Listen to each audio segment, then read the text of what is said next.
searching begins. Find yourself within. Take up your blade. Let the fears within fade.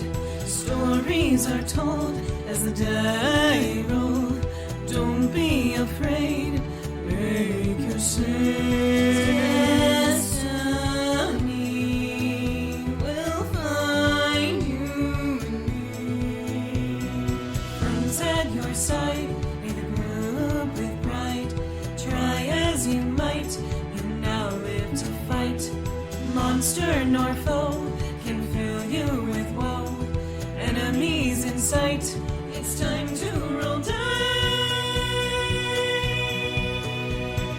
Roll for initiative. Check, please.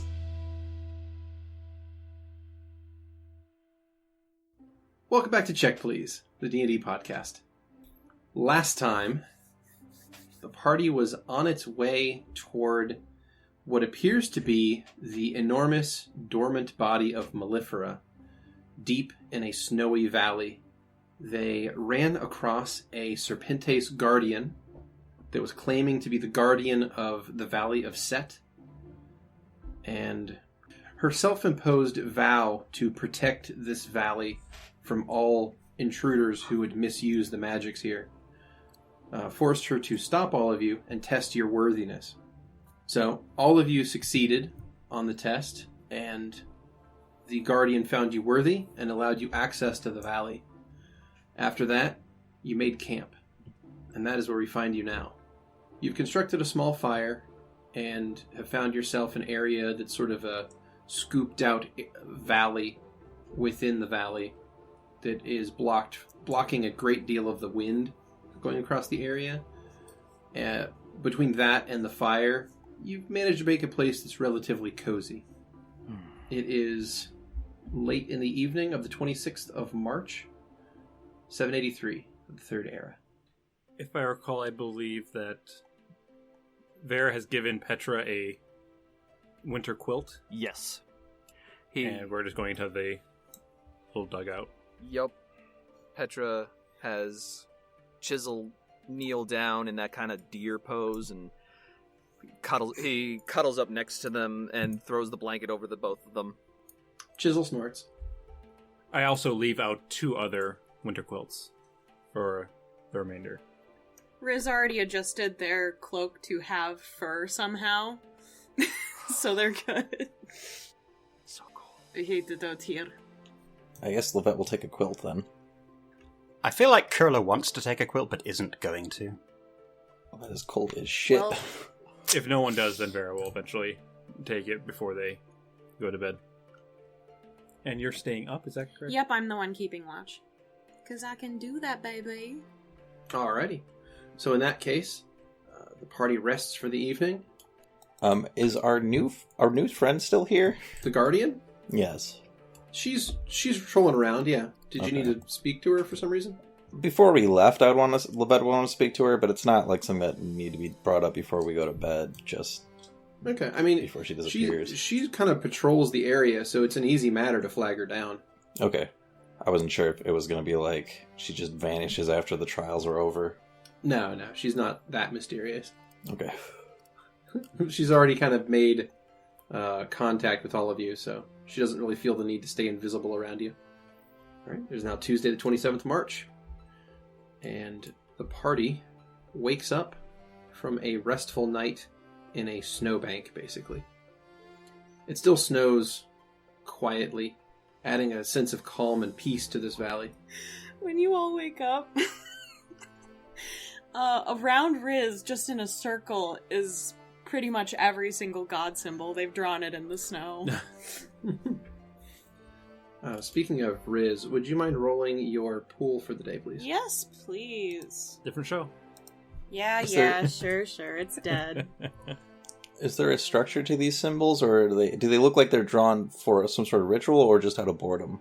Well, they're all the god symbols. Right, but like, if they're just randomly strewn about, at least Lovette would assume that they were just done out of boredom, but if they were like in a perfect circle, then I would assume that they were part of something deliberate. No, just randomly strewn about. Okay. That has been updated for Riz for the day. Thank you. All right. Petra would wake up with the sun, and find Riz, and like marvel at all the different symbols drawn about. So does each one of these represent a different god? Yes. There is a lot of gods. About 30, I think. It sounds about the correct number, yes. Huh. Perhaps 28. Give or take. So Petra, the figure stands there amongst a bunch of god symbols. Their gnarled hands play with loose-fitting rings on them. He notices the rings and asks, "Is there anything special about your rings?" Rings? And Riz looks at their hands. I do not wear rings. Huh. I am not married. Old person. Yes, I am old.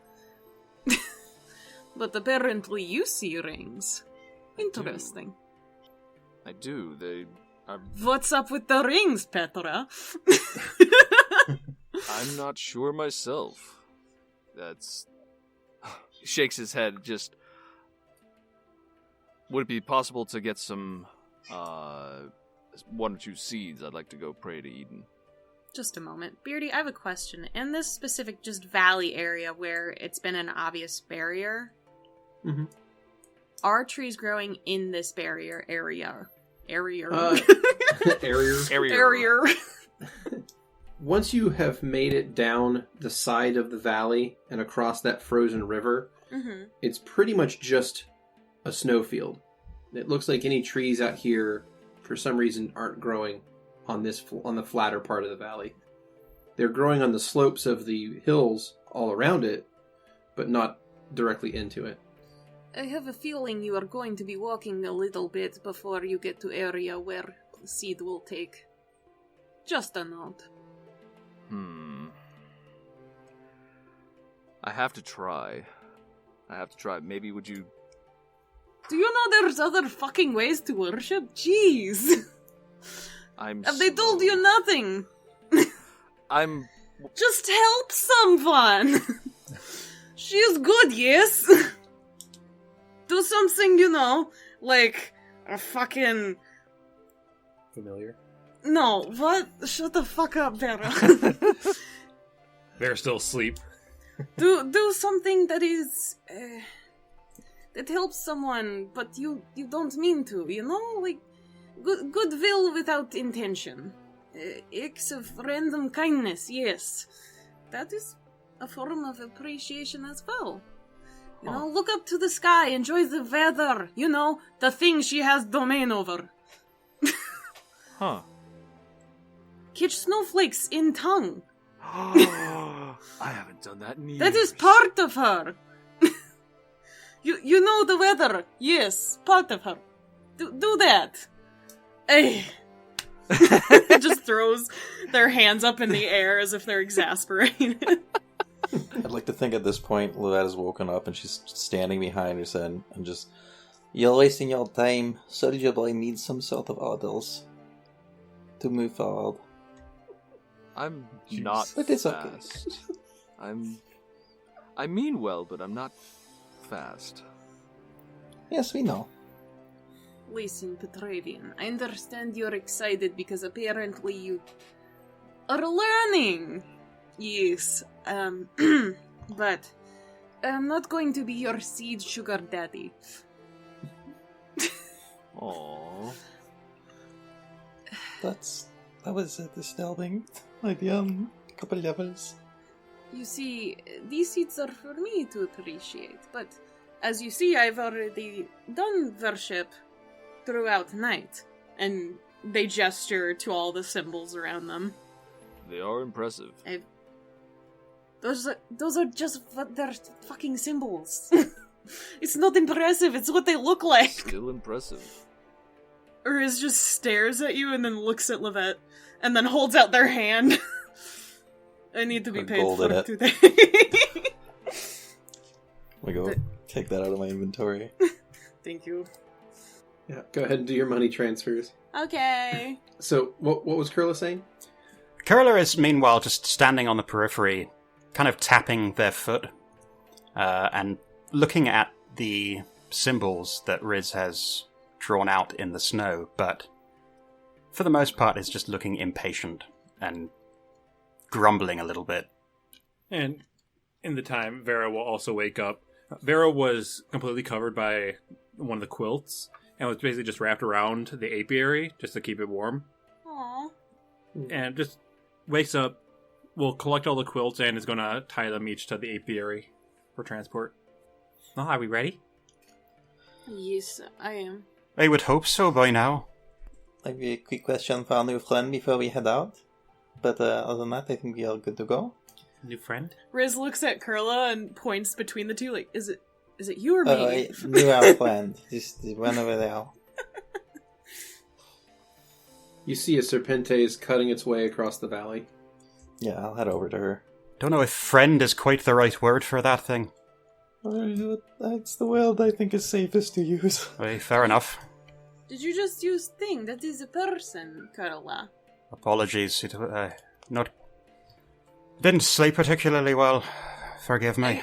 I understand, but we should not refer to people like that. It is not good. Right.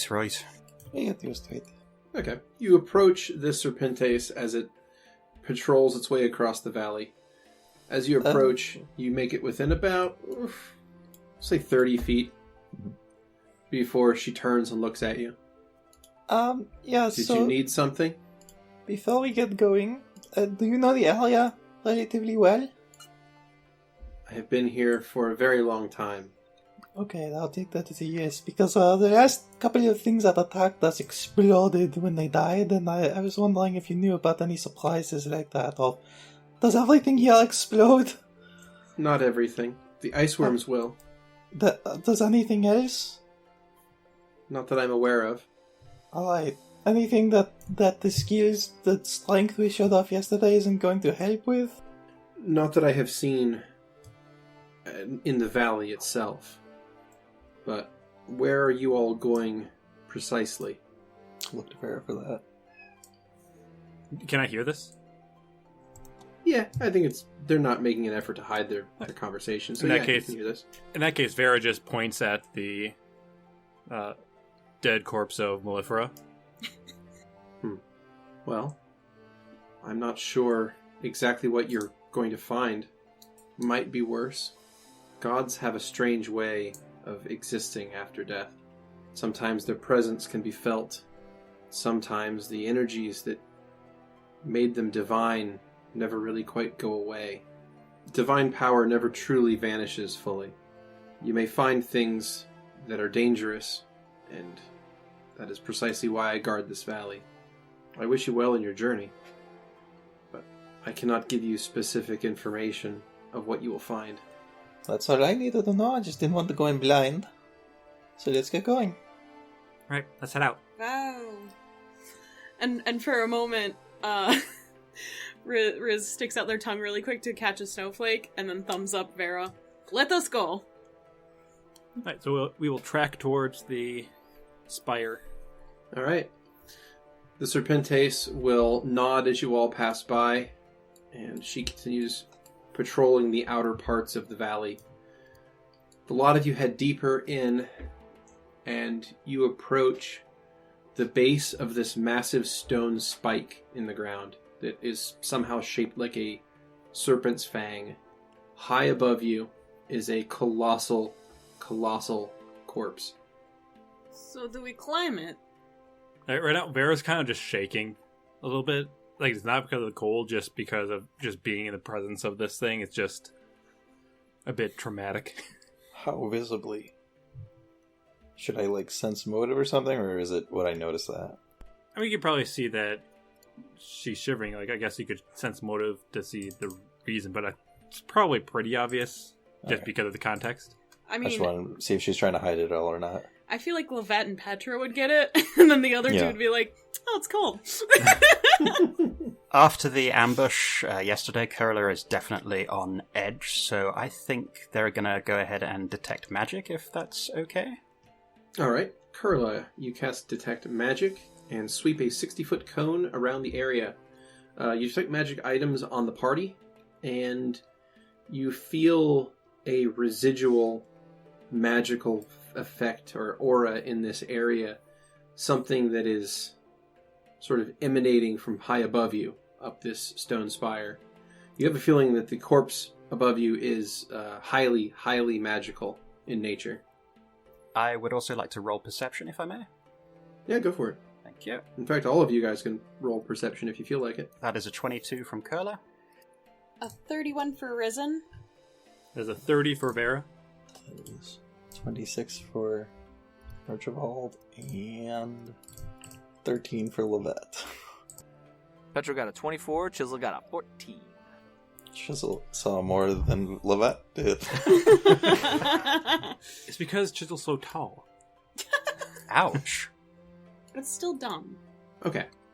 So, Risen and Vera, you look around the area, and you can see what looks like almost shockwaves of power coming off of the corpse high above you.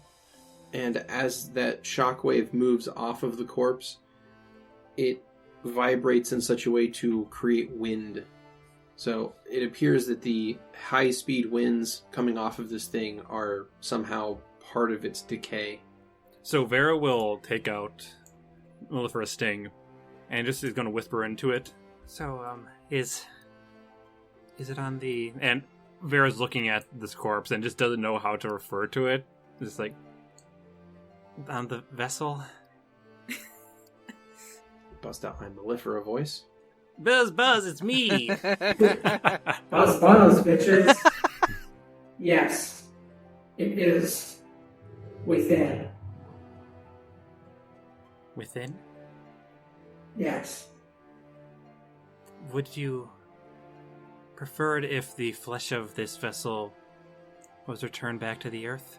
And Vera will, root around in her armor and pull out a carrion beetle, which is what Vera uses when performing the decomposed body spell. It is not so simple as that. But I appreciate the offer. I'm sorry. You will need to find a way inside. Well, I can see one way, and Vera's going to cast Spider Climb on herself. Alrighty.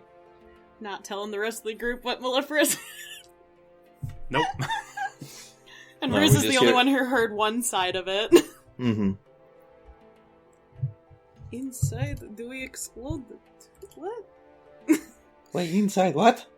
What? The circlet's inside the corpse. That's strange. Horrific. Beardy, That was close. Yes. so, can you describe the spire that that Melifera's body is impaled on? Did we establish whether it Certainly. looked natural or a fang, or whether it was built at all? Sorry, did we establish that?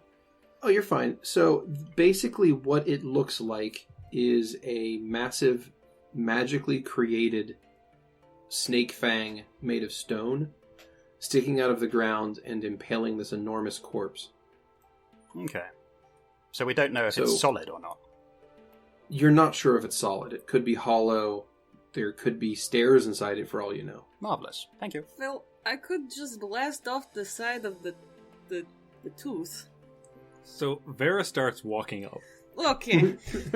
Oh, Vera, after having cast Spider Climb, is just able to walk up the wall just as if it was flat ground. It's kind of creepy looking, actually. I don't Well, want that- to explode it while she's on it, you know? I guess Petravian's like, fine. And Petravian will smack the side of Chisel and cast Sky Steed. And Lovette will command Archie to lift her up and... Alright, let's go. Follow Archie. Riz sits down, makes a little divot in the snow near the fang, makes another divot. Here you go, Kurla. It barely appears we are waiting here. Kurla just rolls her eyes, doesn't sit, but kind of moves a little bit closer to Riz. Unfortunately, I wasn't. Looking over to Kurla and Riz. I'm fairly certain Chisel can take another passenger. Well, Kurla, would you like to go or would you prefer me to go? I don't want you to be alone, personally. If you guys need to come along, Archie can probably carry a second person as well. Oh, I want to go with the robot. It is interesting. It sees me. Of course you do. I wander over then to Chisel and give them kind of an appraising, slightly nervous look. Chisel leans forward and squints, and then goes to lick your nose. Kurla recoils. Oh, he likes you. He never does that for anybody. I'm truly honored. Can I sense motive that? Screwy. Sure. I'm gonna do that. That's a 28. Is that a fucking lie? No, for Chisel, Petra has not seen that, but for one other time. Now Beardy's gonna make him do it to everybody. Prove you wrong. Thank you, Archibald. I really appreciate it. And thank you, Lovette, for offering. I was going to sit in snow and butt. Yeah, that is not comfortable. It is fine. I am happy to carry you. Well, thank you. When we get back, I will get you present, okay? Thank you, Purple Elf. Purple elf, interesting. You can just call me Reason, you know? Thank you, Reason. Oh. They look put out. Did he say raisin? He said reason. R-E-A-S-O-N, Oh. yeah. I thought he called them raisin. It's like, oh my Wow. god, that's amazing. Oh, jeez. I kind of regret not calling them Raisin now. Well, let us go at the show on the road, okay, yay. Alright. Alright, so Vera was heading up first. So Vera, you make it up all the way to the bottom of this corpse. So you could step out and walk across it if you chose to. Sure. And you'd be on the underside of it. Yes. Oh no! Okay. You stand on it, and it's this massive thing that you're walking across now. It's, chitinous, like you would expect an insect to be, but also there is so much more complexity to it. Being this close to it and having it be so oversized of like what a natural looking bee would look like. That, and it just sort of has parts that a bee wouldn't have. So It's just like a giant amalgamation of pieces. Of various things, as well as like more complex parts that insects don't have. Like there's more complex muscles that you can see under, that look like they exist under certain parts of the creature. Gotcha. I think I'm going to walk onto the top of it. Okay. So as you're walking up the side and to the top of this thing, you notice something strange, and that is a lump in it. There's a lump that's raised about a foot above the rest of the flat surface of the body, and there doesn't appear to be any reason for there to be a lump here. So Vera's going to, first of all, wait for other people to get here. Okay. Oh, yeah. I don't imagine it will take long. No, the problem, of course, is the high winds coming off of the creature kind of are going to make it difficult for any flying thing to get up here. So Like I'm Vera did last time. Yeah, so I'm going to need some fly checks from those that are attempting to fly up here.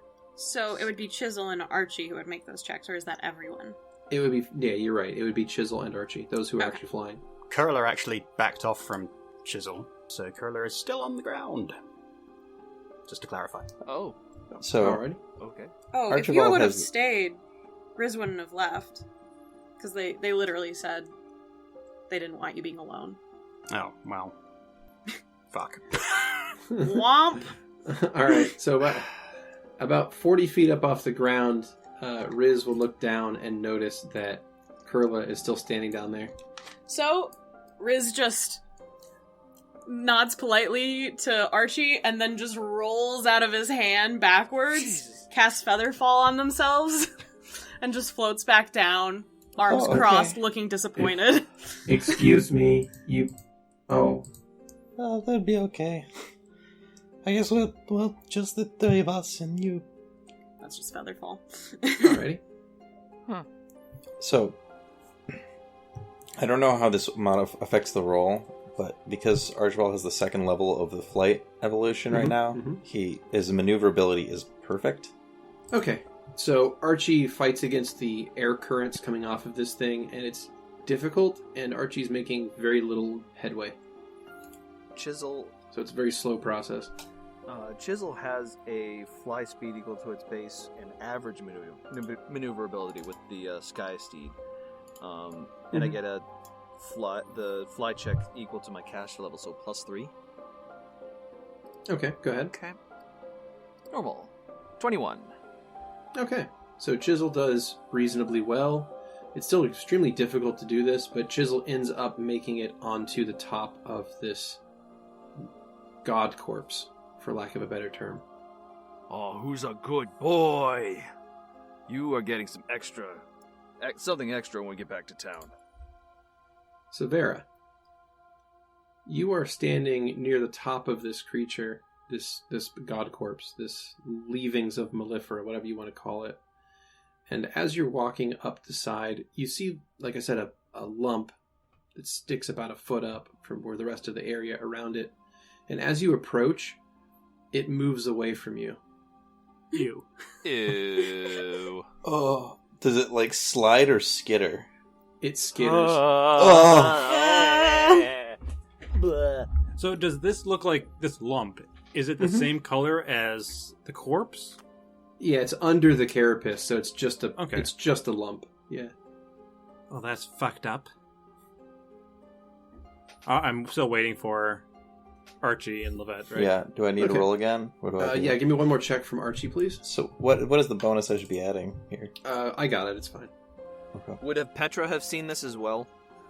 Okay. Well, the second check is good enough. You basically got 2 half successes, and that's fine. It's not enough to really get pushed back. So you make enough headway that Archie is able to land on the top of this thing. And no, to answer Petra, you don't see the thing moving.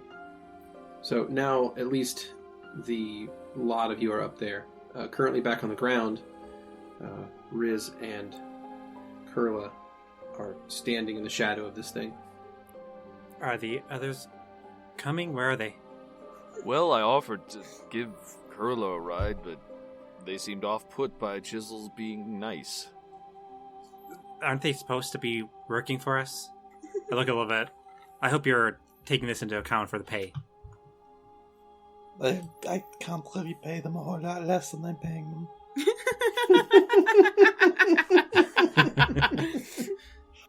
Well, it seems that there's something inside of this body. Guts? So, Like the thing we're looking for, that kind of thing? that thing, and also something's moving. Oh, And I don't good. trust it, and I'm sure it's not going to be good for us.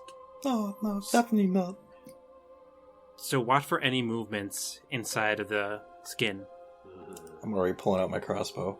I have my hammer and shield and ready at the ready. Do either of you have any way of locating magical items or anything? Yeah. I'll detect magic. Pull up my sleeve and look at the little radar on my gauntlet. Alright, you cast Detect Magic, and the answer is yes. Everything magic. Everything magic, full magic, all magic. The dial goes to maximum and does not change. Just kind of like shooting in every direction. Well, every direction I mean- being to the maximum available. Well, but it's supposed to tell me the direction of the thing that is magical, so I imagine that the dial on the Then it just spins. radar, yeah, it's just Yeah. flying all over. Yep. Like when you're at a magnetic pole. Mm-hmm.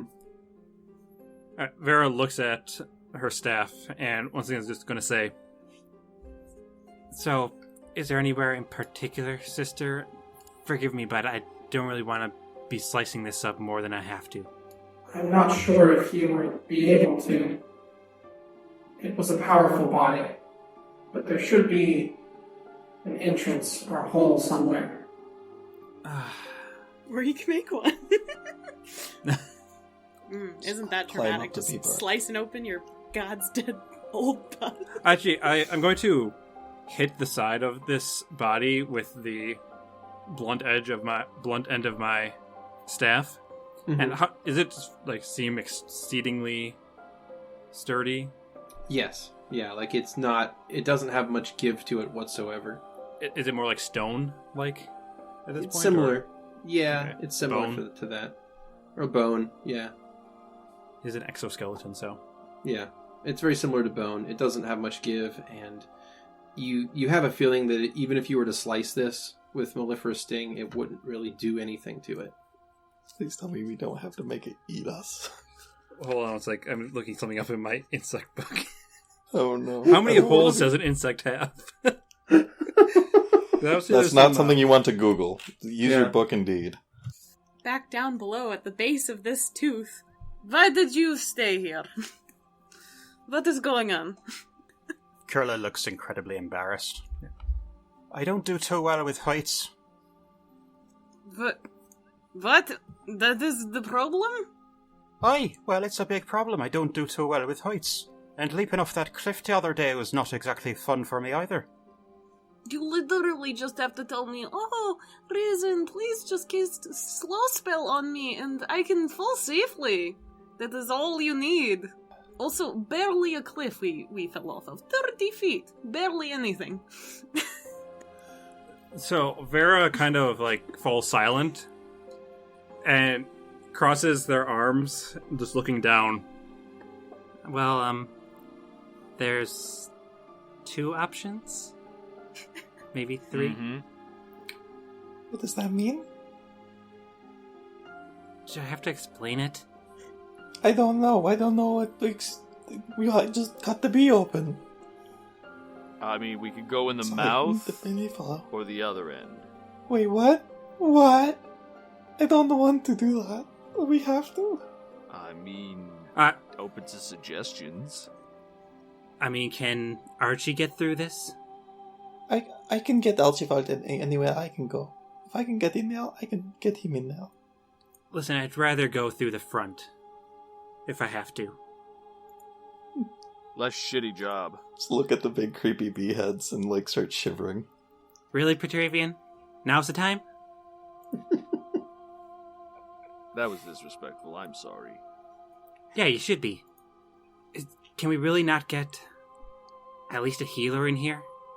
Yeah, let's go. I'm going to double check on them, make sure they're okay. The healer's getting Bring paid it. twice as much. True, that's true. Kurla's now Okay. just pacing back and forth through the snow, as if trying to psych themselves up. So as you're doing that, Archie and Lovette land nearby. And I just climb down from Archie's hand, walk over kind of hurriedly to Kurla with 2 gold, and grab their hand and stick the gold in it. Here's your money. Please heal me when the bee eats me. I shoot Lovette a glare that could just melt the snow under our feet. I don't want your money. I just drop it into the snow. I do. Oh, Riz goes and picks it up. Puts it in their pocket. Alright, Lovette remove 2 gold, Riz add 2 gold. Yeah. I already put 3 in the morning. I was like, it's gonna end up with me somehow. You're all really keen on hanging out up there, aren't you? I don't know why you even stayed back here. Okay, we are going now. And Riz just takes Kurla's hand and leads them over to Archie. Here you go. Pick this one up. Go. Kurla has turned bright red. Are you ready to go? Yes. Come here, Lovette. I'll hold you or some fucking thing. Okay. Kurla looks at Archie and swallows. Alright, how are we doing this then? He is gentle. He'll carry you.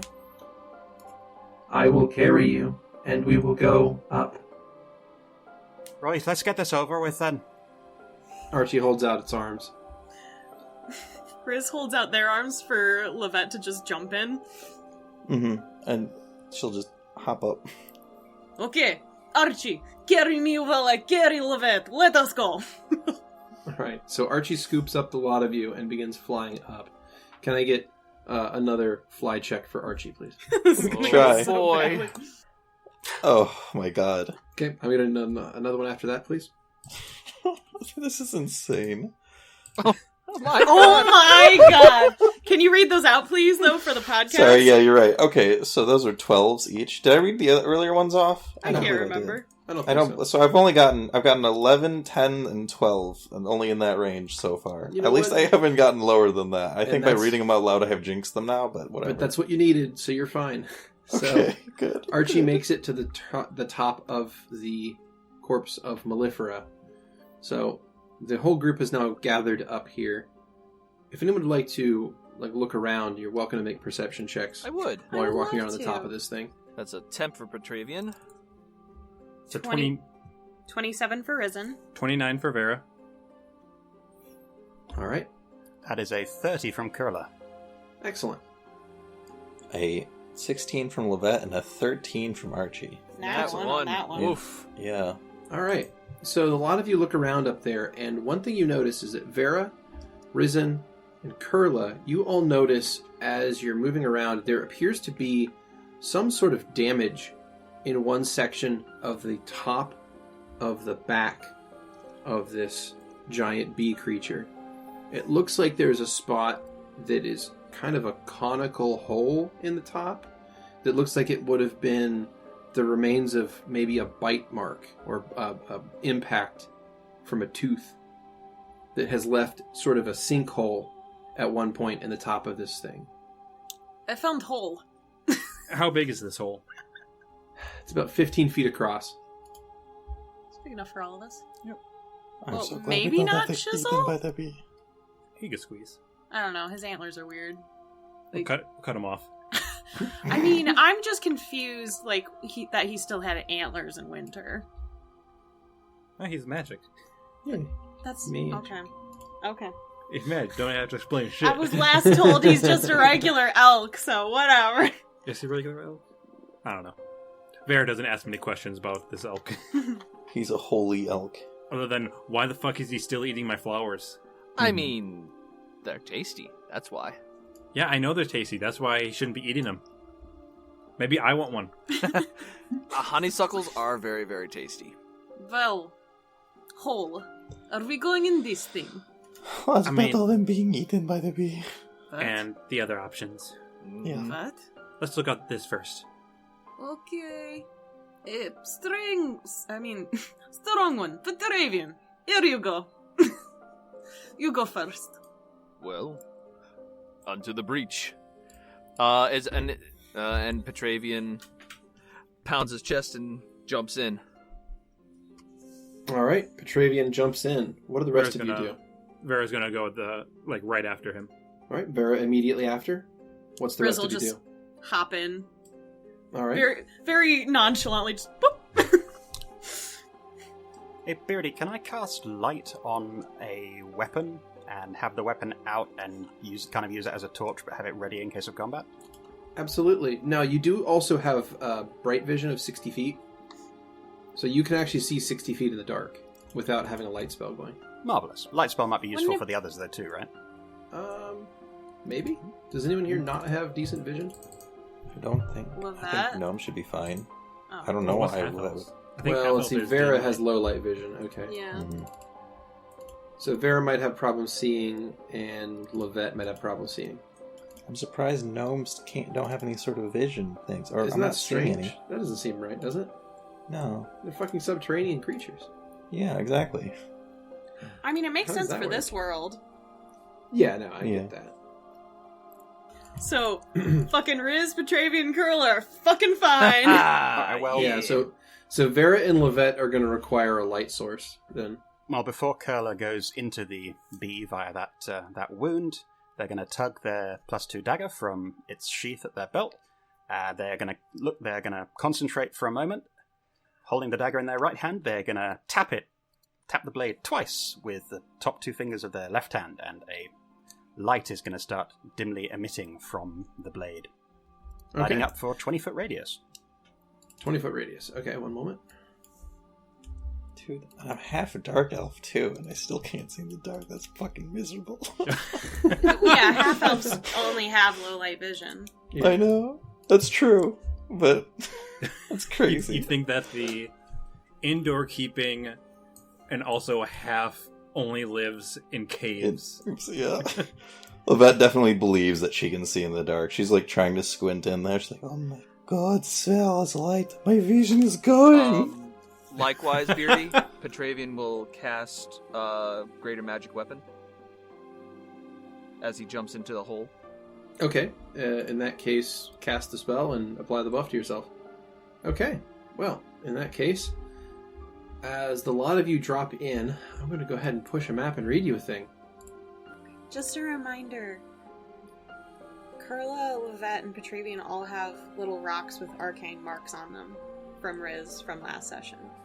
Oh yeah, good call. Just so you remember that. Which kind of arcane marks? They were like grenades, basically, right? Yeah, they're grenades. Yeah. Cool. Nice! Outstanding. Just make sure to hit. Okay. So you have entered the thoracic wound on this corpse. The area inside opens up into a wide room made of muscle and strange flesh. There is gunk-filled pools scattered across the room, and they seem to be the breeding ground for many kinds of strange insects. There's fungus growing in clumps in areas around the inside of this room. This place seems both dead and alive at the same time. How's the smell? It smells like blood. Well, this is interesting. I've never This been is in a like- body before. I think. Yes. Kurla snickers under their breath. What did I say? Nothing, Are don't there even worry any- about it. Are there any notable insects that I'm seeing in here? No, they're all tiny. Okay. Well, like I said, well, you two weren't here, but there's stuff moving all around, and we have to keep our guards up in here. Right? Okay. You think I wouldn't? I'm super fucking old. I've been traveling for years. Of course I would be. Vera's also going to fucking familiar. Okay. That creates a swarm of Hummel. Is that right? Yep. We should get a sort of formation going. It looks like we might run into someone in here. Okay. I think to stand next to Archibald. Actually, it's not as necessary anymore. I've been teaching him to defend everyone. Okay. Petravian will go first and move forward. You got something? Petravian, you and me in the front. What about Archibald? Actually, can be Archie's got good reach. As long as he's right behind them, it should be fine. Okay, I will stay in back. Yes, that sounds good. No more worm things. So we're going to make our way forward through this opening Yeah. and stuff. Interior cavern. Kurla's gonna stick with Riz. Beardy, I'd like to use Earth. Can I use Earth Sense here, or would that not really work well? It's a body. Do you have a picture you want me to use for this? Oh, is this just Hummel? Yeah, you fucking familiar said there's a swarm of Hummel out, right? I mean, I don't have a picture of it. You can just use any kind of just like honeybee picture. But for the listener, Hummel looks like it's a little bit bigger than a honeybee, but he's still a honeybee. But he has this little patch of pink on his back. Aw. Reminds me of up north. Buzz buzz. Yeah, the little pink honeybees. You know why they were there? Because there was a bar there. Oh my god. It was Hummel. He just has a problem. Okay, so Vera, you have feckin' familiar, and Hummel bursts out into a large swarm in front of you. So there's still light coming from the wound here in front of, like, where you came into the room.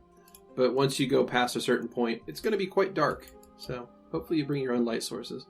Kurla did. In that case, Vera's going to just kind of thrust their arms towards the ground, and both arms start a fire in a blue flame. Okay. As I'm going to cast Produce Flame. All right, you cast Produce Flame. I'm going to go ahead and put a, we'll say, 15-foot dim on your character for that.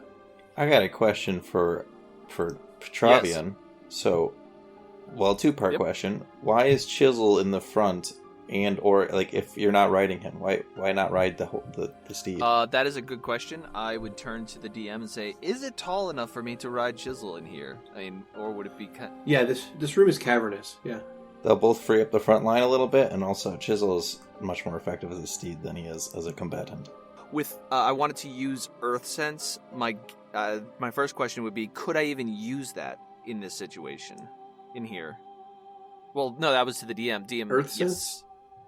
To be able to detect things moving through the ground? Well, I thought it would be just you can feel what's going on the ground. Yeah, it's the thing that grants you Tremor Sense, right? Yeah, you can use that here. Really? Do I have to be touching the ground to do that?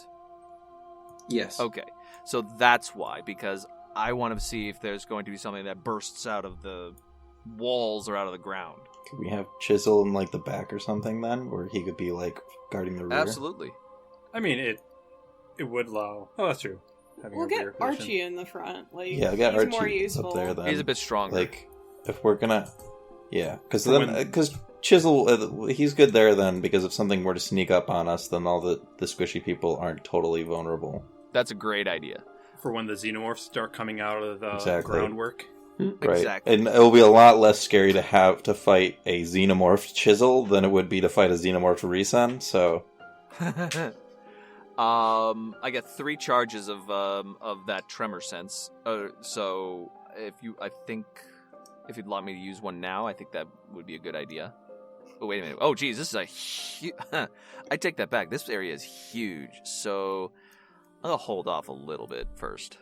Also, can I look at the ceiling? Is there anything waiting to drop on us?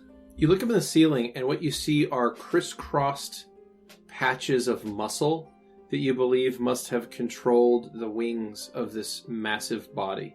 So at least one of the pairs of wings is, muscles are above you.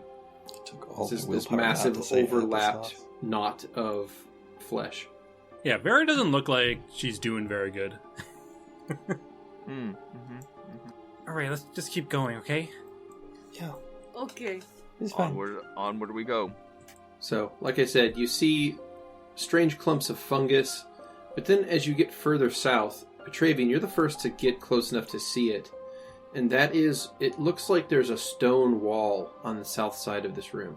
Would there be a knowledge that I could see on that? A knowledge to roll to see what it is? It's stone. I like that. Stone. Huh. And Are you going to stare at it all day? Well, I mean, I find rocks very interesting, so... So like I said, it looks like a semicircle of stone in the wall there to the south. So, I think the only person that...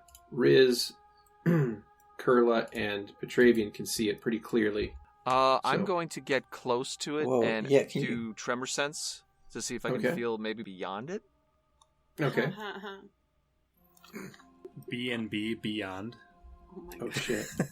Hey, I didn't say it. No, he can. And will. Yeah. Congratulations, Kyle. You have the strongest superpower. So you have 60 foot of Tremor Sense till the beginning of your next turn. So for 6 seconds, you can feel 60 feet of Tremor Sense. So let me just check how far away that is from you currently.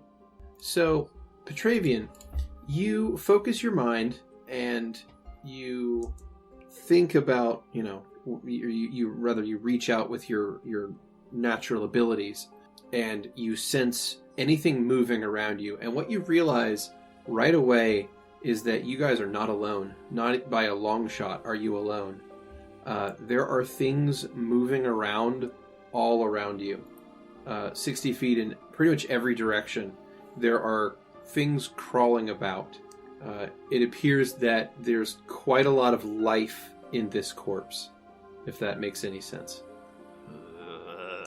Shit's wiggling. Also, the stone thing in front of you is solid. Well, your Tremor Sense will allow you to notice that this large column of stone is solid. This is the tooth. Yeah. Or the fang or whatnot. Mm-hmm. Yeah, this is where it's impaling the corpse. Oof. We are most definitely not alone. Oh, good. Well, we knew that. Where are they? Yeah. Everywhere. All right. So the group kind of gathers in front of this stone fang part of the southern area of the room. And as you do, some things are going to take place. So the walls, you're going to notice in certain places, the walls are going to puncture and strange creatures are going to begin crawling into the room. What you see are red beetle-looking creatures with large mandibles for chewing begin to pour into the room from the sides.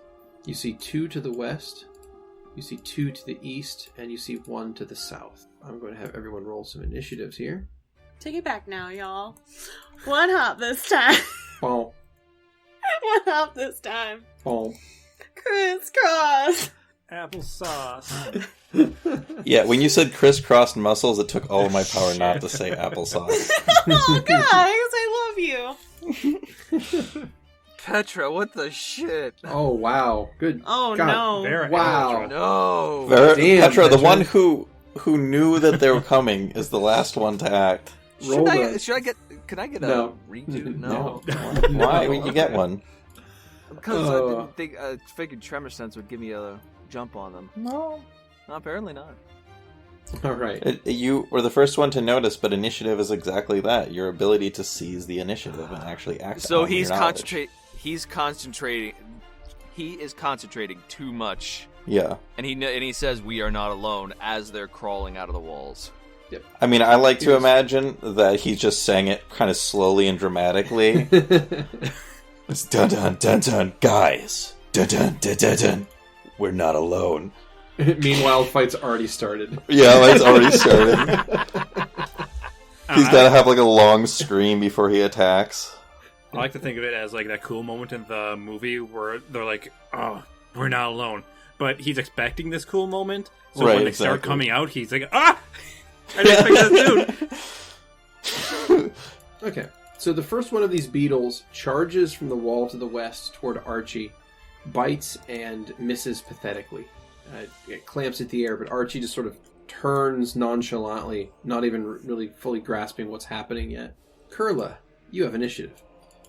Kurla is gonna see these things moving towards us. On pause. Oh, apologies. They're gonna raise up their hands, drop all but their middle fingers, as if they're making a rude gesture, then place their middle fingers tip to tip, and a glow is gonna start emanating from the 2 tips pressed together. It's gonna encompass the whole group as Kurla casts Blessing of Fervor. Ooh, nice. All right. That's a good one. Will last 1 round per level, and it lets each and every one of you, for each round, at the beginning of the round, you can choose which of these bonuses to apply to your turn. You can increase your speed by 30 feet, or you could stand up as a swift action without provoking an attack of opportunity, or you could make 1 extra attack as part of a full attack action, or you can gain a +2 bonus on attack rolls and a +2 dodge bonus to AC and reflex saves, or you can cast a single spell of 2nd level or lower as if it was enlarged, extended, silent, or still. Like if you know you're about to get pummeled, you take that +2 to dodge. These people are going to get humbled. It's true. Wow, I love it. Okay. Kurla, you have a move action left. Do you wish to take it? No, Kurla's gonna stay right where they are, behind Archie and hanging out next to Riz. Excellent. Alrighty. Okay, so the next flesh boar, this one charges in from the east, and is going to charge in and make a bite attack at Vera. Vera, your AC is 21, so it is definitely going to hit you at this point. So you are going to take 6 points of damage from the bite from the flesh borer beetle. Alright. And that is its turn. That takes us to Chisel. Ooh. Should I have him go after them, or just hang here and... Ooh. That's what Chisel's going to do. He's going to take a 5-foot step to the northwest, and I guess it would be hold action to if one of the other flesh borers come in to attack either Riz or Kurla. Alrighty, that takes us to Riz. Alright, so Riz is going to cast Ball Lightning and put a single ball on each of the closest 3 little ladybug-looking motherfuckers. And just gonna oomph it up with a bit of Va. There we go. Okay. So you cast out 4 ball lightnings. Where would you like them to be? 1 on each creature. 1 on each border. Okay, cool.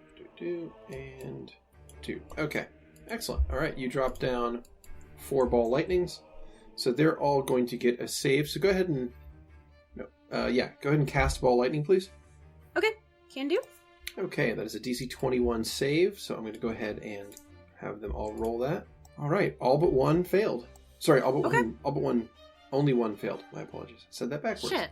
Sorry, it was a 24-14. You gave me hope, DM I did not mean to give you hope and then dash it. I'm sorry.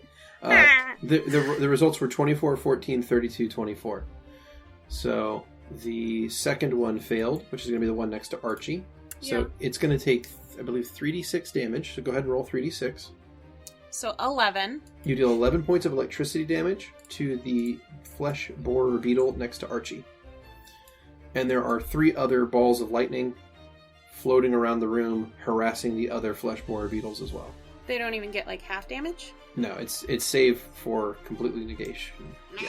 So if you look at it's a high save too. Yeah, it's a high save. 21's a pretty tough thing to make, and they rolled very well.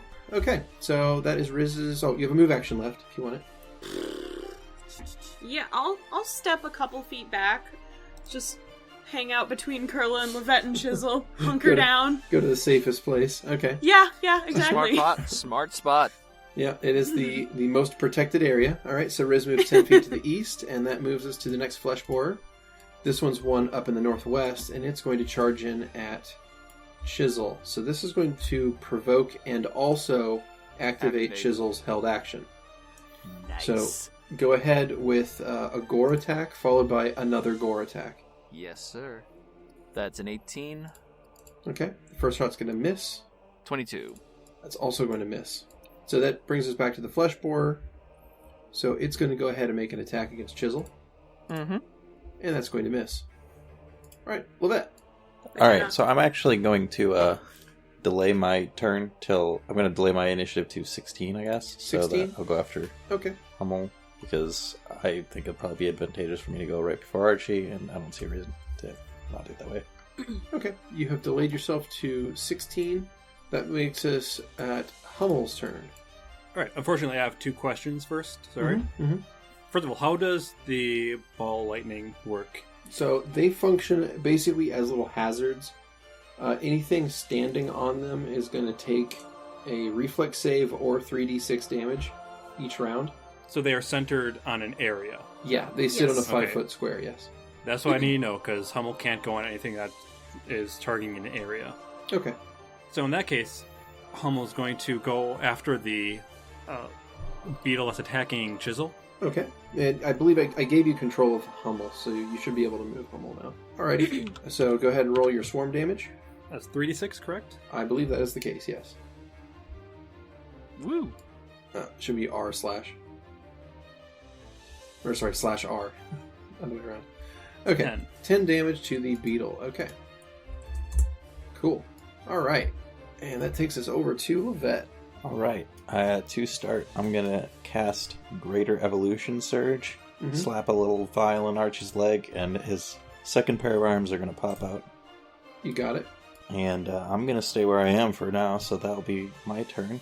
Okay, and Archie?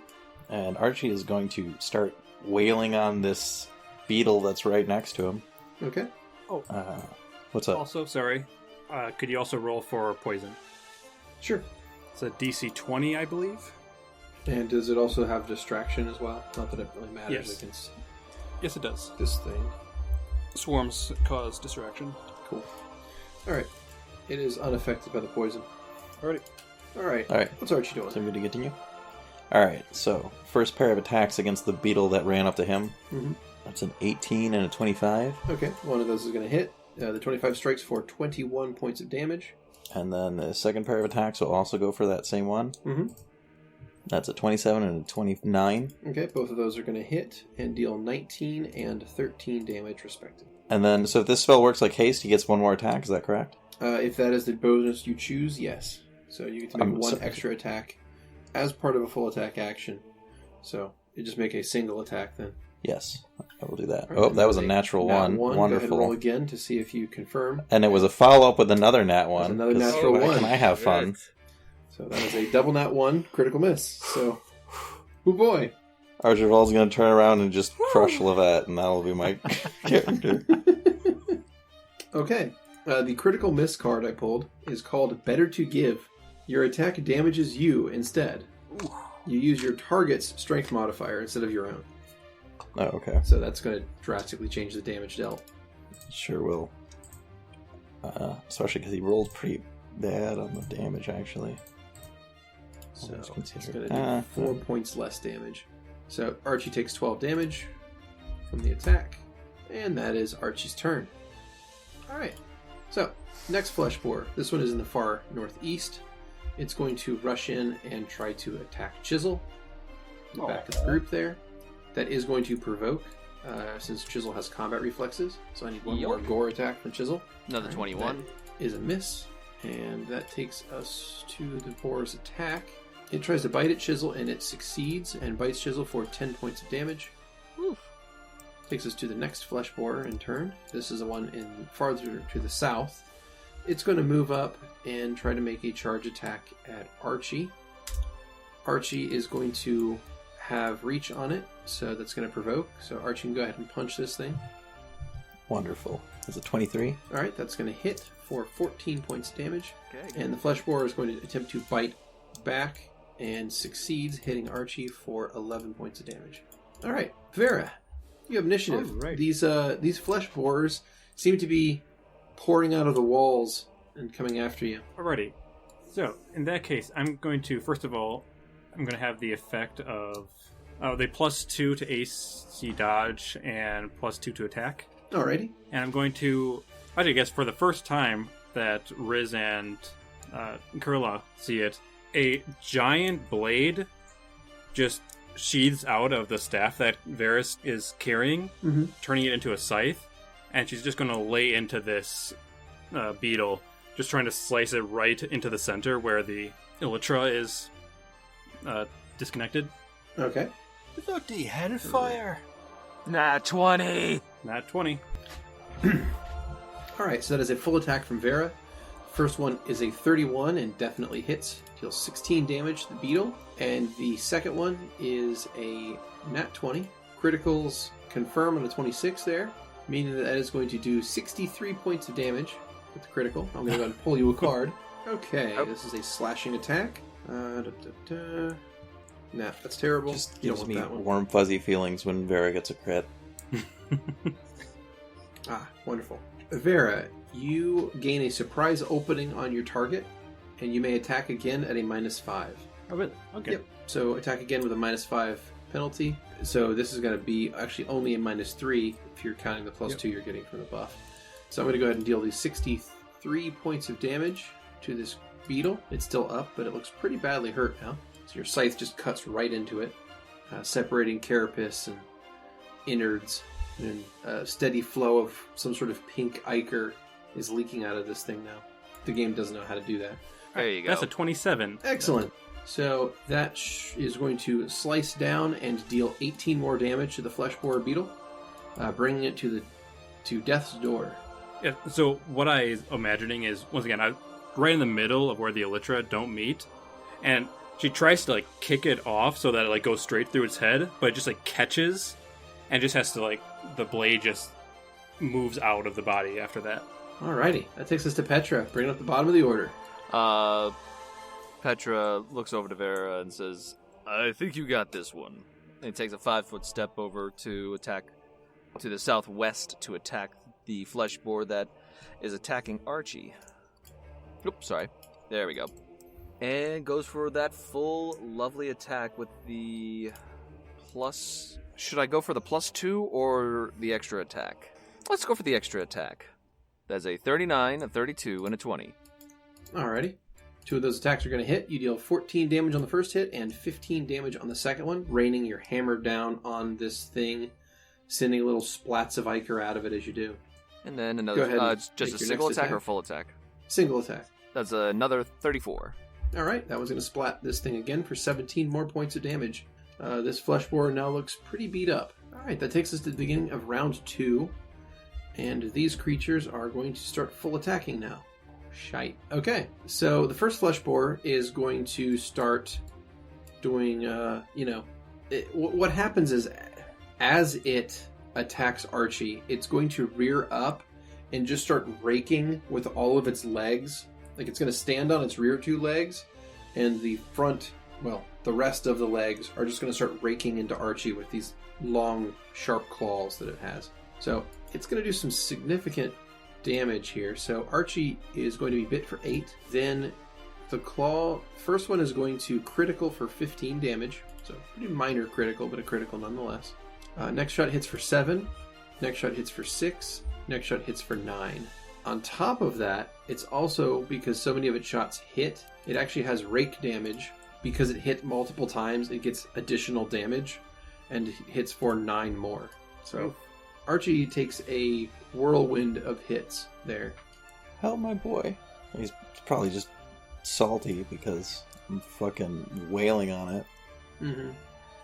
All right, Kurla. I imagine these like frantic movements, just like kind of ringing off plates off of Archie. Yeah, as some of them are sticking in or slashing it into the metal itself. All right, Kurla, you have initiative. I am going to see, since I'm standing right behind Archie, I'm going to see Archie taking all of this punishment, and Kurla's just going to be like, no, I don't bloody well think so. You hang in there, buddy. And Kurla's going to put their hand, reach out and just press their hand against Archie's back and cast Cure Serious Wounds. Alrighty. Thank you. Nice. All right. Thank you for helping my boy. Cure Serious Wounds is going to drop for 28 healing on Archibald, taking him back to about half health. Alright, next Flesh Boar is up. This one is in contact with Vera, and it's going to go ahead and make a full attack. Alrighty. This one rolls significantly worse than the last one, but Vera's AC is currently 21, so let's see, there's going to be a bite for 9, claw for 6, and another claw for 6. The other 2 claw attacks miss, which means the Flesh Boar does not get the rake damage bonus.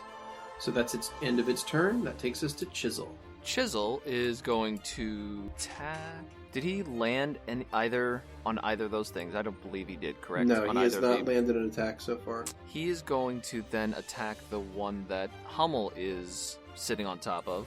Okay. For a full attack to his northwest. And he's going to take the +2 bonus for the Blessing of Fervor. Okay. So we'll take the hooves first. Now, is it the +2 is only on one attack or on both of attacks? It's on all attacks. Cool beans. +2 full attack. That is a 25 and a 30. Okay, both of those are going to hit, dealing 9 damage and 10 damage. And the gore for a 20. Okay, it's going to miss. Okay, and that is Chisel's turn.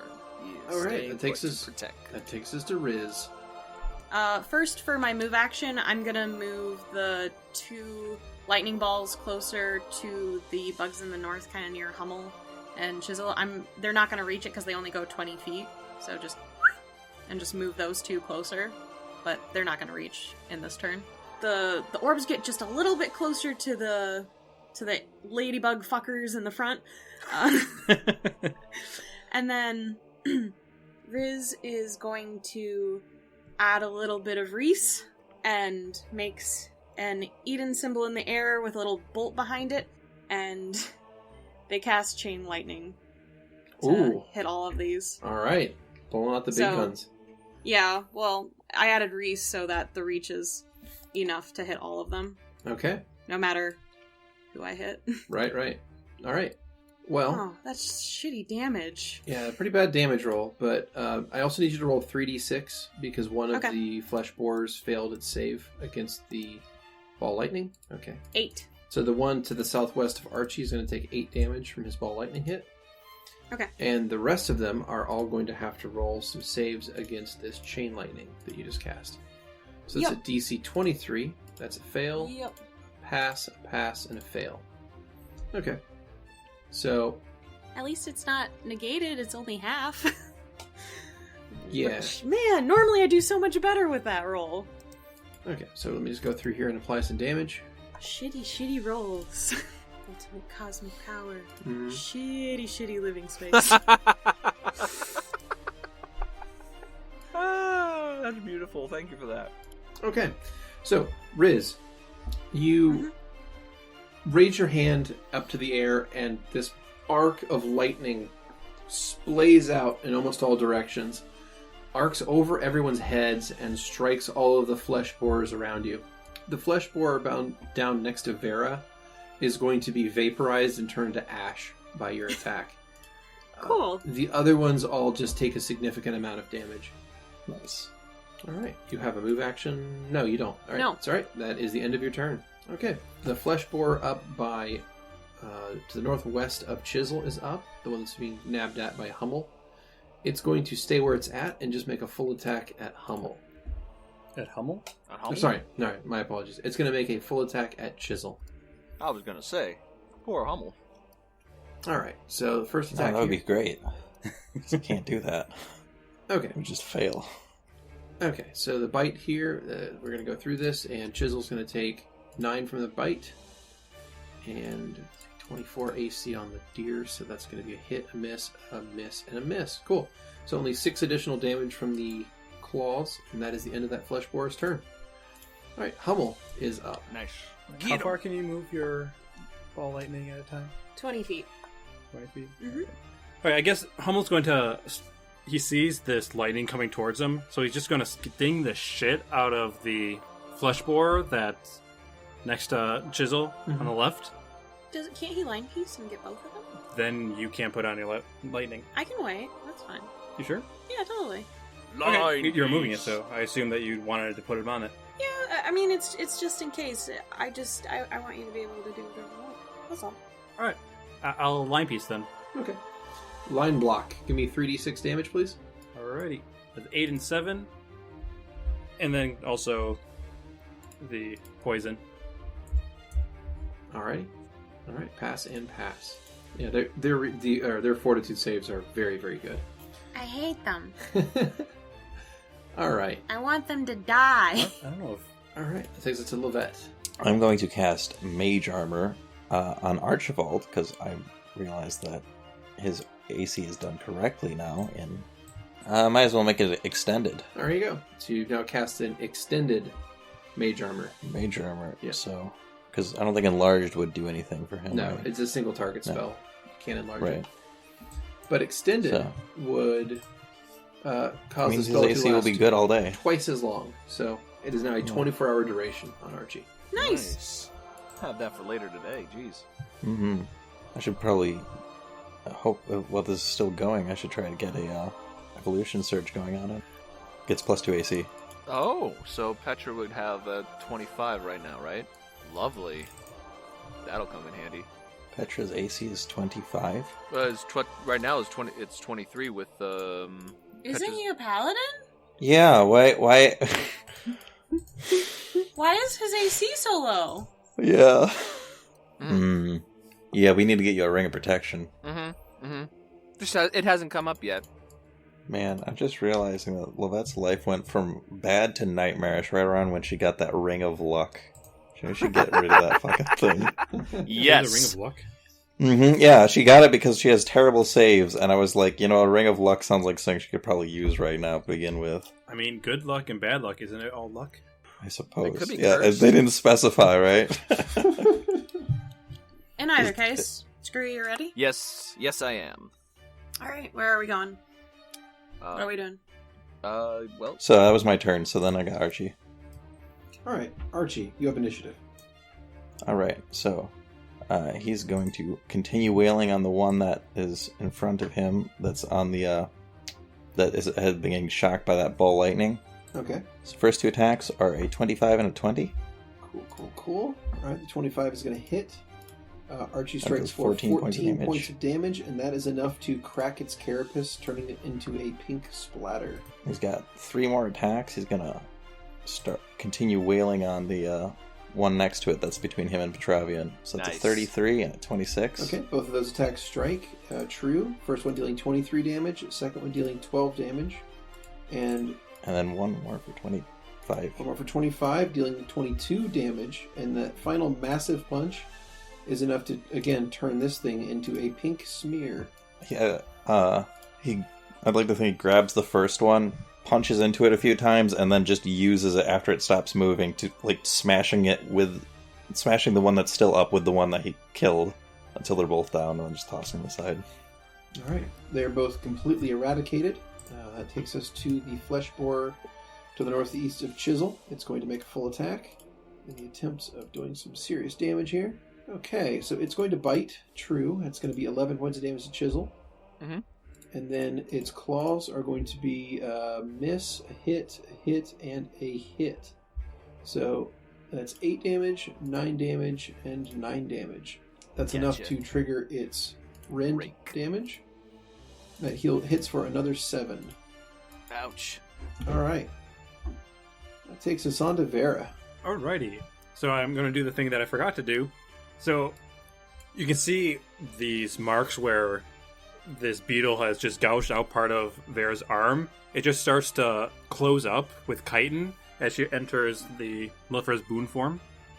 And she's going to run towards the flesh borer and is going to use a vital strike against it. Hit roll. So that's going to hit and deal 16 points of damage to the flesh borer, because that's going to come out to be 4d4 instead of 2d4, plus your bonuses. Got 2 1s on that one then. Yeah, it was 2 1s. It was 2 2s and 2 1s is what your actual rolls were. But you deal 16 points of damage to the flesh borer, and that is your turn. Petra. Petra is going to charge the flesh borer to Chisel's north. Okay, just as a point of reference, you cannot charge through allies. Okay, so then I'll just take the +2 to the base attack, to the single attack.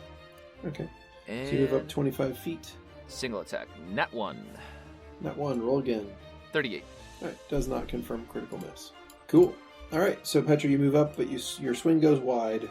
Alright, that takes us to Kurla. And Kurla is just going to remain standing where they are, but their eyes are going to blaze with white energy as they channel. Lovely. Alright, 29 healing to everyone. Excellent.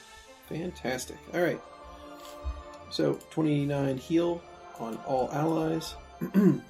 And you have a move action left if you wish to do anything. Oh, I'm going to stay right where I am, sandwiched between Chisel and Archie and standing next to Riz. Alright. In that case, Chisel's up.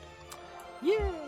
Chisel's going to do a full attack to the flesh borer, to the gore. Single attack. Nat 20 does not confirm. Hey, but a hit, though, finally. A hit. Yes. Alright, you said that was to the one to the northwest? Yes. Alright, you deal 12 points of damage to the flesh borer. And the hooves, full attack. Alright, submit them again, please, to confirm the possible critical miss. Critical miss. Okay, that is going to confirm. Alright, this is one of those weird ones. This is called We Have a Wiener. Wait, what? What? Okay. What does it do? You fall unconscious for 1d6 rounds. Huh. Petravian does? No, Chisel. No, Chisel does. Oh. What? Huh. The cards giveth, the cards taketh away, I suppose. So, Chisel goes to make an attack with its hooves, and somehow is able to knock itself unconscious. So, night. I'd like you to make a 1d6 roll, please. Jesus. Alright. Chisel is knocked unconscious for 5 rounds. Right, so you see now why I didn't want to ride that thing? What if it had done that while I was in midair? I think next time we only ride with Archie. Right. Very trustworthy. Absolutely. Well, you should get that thing taken place. Petravian. I thought horse was stupid. Chisel! Wow. What? Ouch. Buddy! Y'all are... I think your deal might be unwell. I think you might need to take him to a specialist or something. He's inside a ginormous bee. I would. Yes. When we all all, inside the ginormous bee. He's a sensitive soul. Look, if he's not doing well, this is not a good excuse to not take him to someone. Bring him to. Bring him to a cleric or something. Bring him to a druid. We'll see what happens. Yes. Could we maybe talk Wait a about minute. this when we're not fighting flesh borers inside a dead bay? Oh, we do this all the time. Alright, Riz, you have initiative. I'm gonna hold my action until after Hummel. Okay. Alright, that's going to put Riz down to initiative 16, and that puts us to the Flesh Borer's turn. That's next to Petra. It is going to full attack Petra. Alright, and it's got some hits in here. Looks like its bite's going to hit for 11 damage. Well, let's see. These claws are going to hit, miss, and miss. Hit for 7 and hit for 9. Not quite enough to trigger the rake damage, though. So that is the end of its turn. That takes us to Hummel. Hummel, you are still line blocked between those two. So Yep. So Hummel is still stinging the beetles that are in the back of the group. Mhm. He's going to continue stinging. Alrighty. It's going to do 10 damage to both targets. And I'll go ahead and roll some fortitude saves. Hey, one failed. Alright, what is the effect of the poison? Nauseation. The best. For 1d6 rounds. You'd think I'd have attack cantrips. Not so. Not so. I don't get those. Alright, rolling for nauseate duration. Alright, and sadly, I rolled a 1. So, that flesh borer beside Vera is going to be nauseated for 1 round. But still, better than nothing. Alright, that's going to take us to Riz. Yeah, I'm gonna delay till after Petra at this fucking point. Okay. So you're going to go from 1607 to 2.07. Yep. Alright, that takes us to Lovette. Riz just watching everybody like, no, wait, wait. If I use my higher spells, we're fucked for like whatever big thing we're gonna end Yeah, up with. I think they're fine. I was thinking the one turn of nauseation is probably good because I can't imagine they're going to last much longer than that. Yeah. They are outnumbered and outgunned. So, Yeah. Sorry, go ahead. I was just like, I'll just wait and see what happens. Alright, so I'm going to take advantage of this duration boost and cast Bull Strength on Archie. But between both of them, he's really like bulked up and armored up. Mm-hmm. I will end my... I'm going to extend the spell for that as well, so that will go for 24 minutes. Okay. And that is Bull Strength on Archie. Alright, I've activated the buff on him, and that will last for 24 minutes. I'll end my turn, and then for his turn, I'm going to 5-foot step to the north west, and I think that will put him in reach, yes, of the beetle just north of Petravian that everybody is kind of caught in front of, and he'll start wailing on it. Long arms. Mm-hmm. McGee. Yeah, he's got like these like piston extensions where they just kind of like shoot out past Petra's head and punch this thing. So let's full attack that beetle just in front of Petra. That's a 32 and a 16 for the first 2 attacks. Okay, the 32 is going to hit for 25 damage. Okay. And the second pair of attacks are a 24 and a 29. Okay, that's enough to deal 26 and 28 damage respectively, completely evaporating that beetle. Evaporate? Yeah. Mm. You Wow. turned the liquid into gas. That's just impressive. Yeah. I keep reading Flesh Boner. Oh, Like, I look over there and I'm like, well, I mean, I'm Huh? dyslexic, and it just looks like an N where the R is because of how close the letters are. Mm-hmm. This font is not friendly for me. So I just keep seeing Flesh Boner, and I'm like, I don't think it's that, but it is a little bit funnier. That's going to take us to the final one of these flesh borers, and it's going to full attack at Vera. Who's attacking me? The Flesh Boner. The final. The one that's nauseated? Oh shit! You're right. My apologies. Let me roll that back. Dang. Shit. See? Okay, so it spends its turn retching and like trying to hack out some sort of horrible goo out of its mouth. And That boner juice? yeah. Yep. Delicious. So, all right. Let me rephrase this then. All right. So the final flesh borer is up. However, it's nauseated, so it's just going to kind of pulsate a little bit, and this horrible white liquid is going to. Look, It's okay. It's just pus. I could be as It's nature. I could be as juvenile It's as you'd like beautiful. me to be. Also, we're explicit, so Yeah, it's we're fine. explicit. It's fine. There's no children here.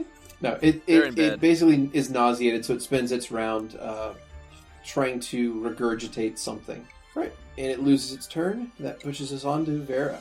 All right, I'm going to make a full attack on this thing. Am I able to crit this thing, or is that no? That is not helpless, right? No, it's not helpless, so you can't make a coup de grace. All right, full attack there. Hey, look at Hey. that! That's 20! That's 20. That's 24. I don't know if that hits. Yes. And I also rolled an 18, which I do not believe Okay, hits. the 18's gonna miss. Your sting's That's a 19 for the sting. yeah, sting's also gonna miss. So were these with +2s to hit, or were you gonna have? Yes. Okay, cool. Well, in I already that did. case, Oh, wait, no, the sting did not have +2 on it. okay, so it'd be a So 21. that'd be a 21. Yep. Okay, that's gonna hit then. Okay, Oh, hell yeah. so we're gonna go ahead and roll some Let's see, damages the here. crit I confirms. actually need to pull a crit card for you. Yeah. Crit card. Vera's getting all these crits now. Hell yeah. Nice. We don't want And that. saving That's- up for a whole season. That's a Mhm, I was about to say. That's minor damage. I don't want that. No, that's It's also her not turn. Good. Well, good stuff here. Big money, big money. Nope. I think you've gotten as many crits in this battle as you got in the last campaign. Ooh. Ooh, here we Oh, go. that's a critical. Okay, how about rupture abdominal cavity? Done. Double damage and 1 con bleed. So it's not gonna. The bleed's not gonna matter too much because you're gonna hit this thing for 61 points of damage for the critical, and then you're gonna sting it for an additional 5. That's gonna bring it to a -20 and very, very dead. So my question is, since this is the final one of them falling, Vera, do you want to put some spice on those dice? Yes! Yeah, so what Vera does is she kind of spins this scythe across this front of it, so it separates the top half, and then she turns around and the stinger just goes straight through the head, just keeping it in air as the rest of the body just falls down. Awesome. Fatality. All right, and with the final one of the creatures defeated, that is going to end combat. Yeah. Riz is just patting their hands like they did a lot of heavy lifting or some shit. Well, that was fun. Yeah, shit, fun. I can't imagine that's all of them. No. I really should have expected all of the bugs. I think they were insects, actually. Yeah. Whatever. The worms and these and things that skittle and shittle and do that. I cannot tell if you're angry or not. I'm always angry. Petravian, as everybody's arguing, kneels down and lifts up Chisel's head and buddy, come on, come back to us. Chisel snorts. There you are. And as he does it on the last one, he's gonna lay on hands. So you're always angry? Well, okay, not always angry, but I just think if you're feeling like you're always angry, you should probably see someone. I think this is a good time to be angry. Hey, Lovette, yes. shoot What? things when you're angry. I'm working on Archivage. I think that's why I play on. I mean, that's I helps shoot too. things. Yeah. Kurla's eyes are still blazing with white energy as they channel again, just to see if they can't raise people up. That was, say, 27? All right. Oh, no, I'm sorry, that was... No, that's late. I haven't fired it yet. Ah. That was for Chisel, but I don't know if you want to use a channel yet. Yeah, we're doing Most of pretty us good are right pretty high, Yeah, I think Kyle. Too late. Shit. I'm gonna use another lay on hands on myself, but don't waste a channel on me. Petra takes a hold of his amulet and does a lay on hands of himself. He touches himself. Hey, It's healthy. stay out of my sack. Jeez. All right. Excuse me? So Petra is lays on hands for 19 HP. Why is everyone so aggressive right now? What the fuck? Because there's these beetles and stuff. We'll I'm kill just- them, well, on just edge, like we yes. did. See, they are dead. Oh, look, disintegrated, evaporated. Oh. Hey, it's a lot harder when you're the one on the outside and not the one standing in the inside. I hate you, Kyle. So much. You gave me lines to a musical song, and I'm sitting here dying. What? Fuck you. Dear Evan Hansen. Okay. Mm-hmm. Good job on those guys. You killed those flesh boners really well. Yeah, I mean, I don't have a lot of attack spells. Really beat him off, you know?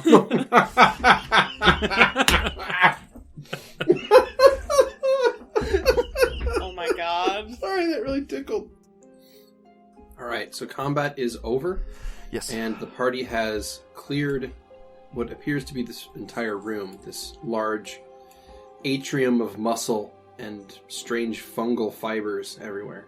The room is still abuzz with tiny insects that skitter around these pools of strange sticky goo and gore. You all have free run of the room. Use your druid power and find the direction of the circlet. Oh, Yes. sure, I'll use my druid power, and Vera just kind of wiggles her fingers just in the air as she's walking towards this spire that's going through the meat. Did those druid powers of yours work or not then? I mean, you wiggled your hands, so I assume they did something. Come on. Oh, yes, they did. It's somewhere in here. Brilliant. I can feel it. You're, I can almost taste it. Really? In fact, you can What does probably it all taste taste like? it. What does it taste like? I don't think it's rotted blood. meat. Oh. Yeah, I taste that too. That's what this circlet is. Oh, maybe you're a druid too.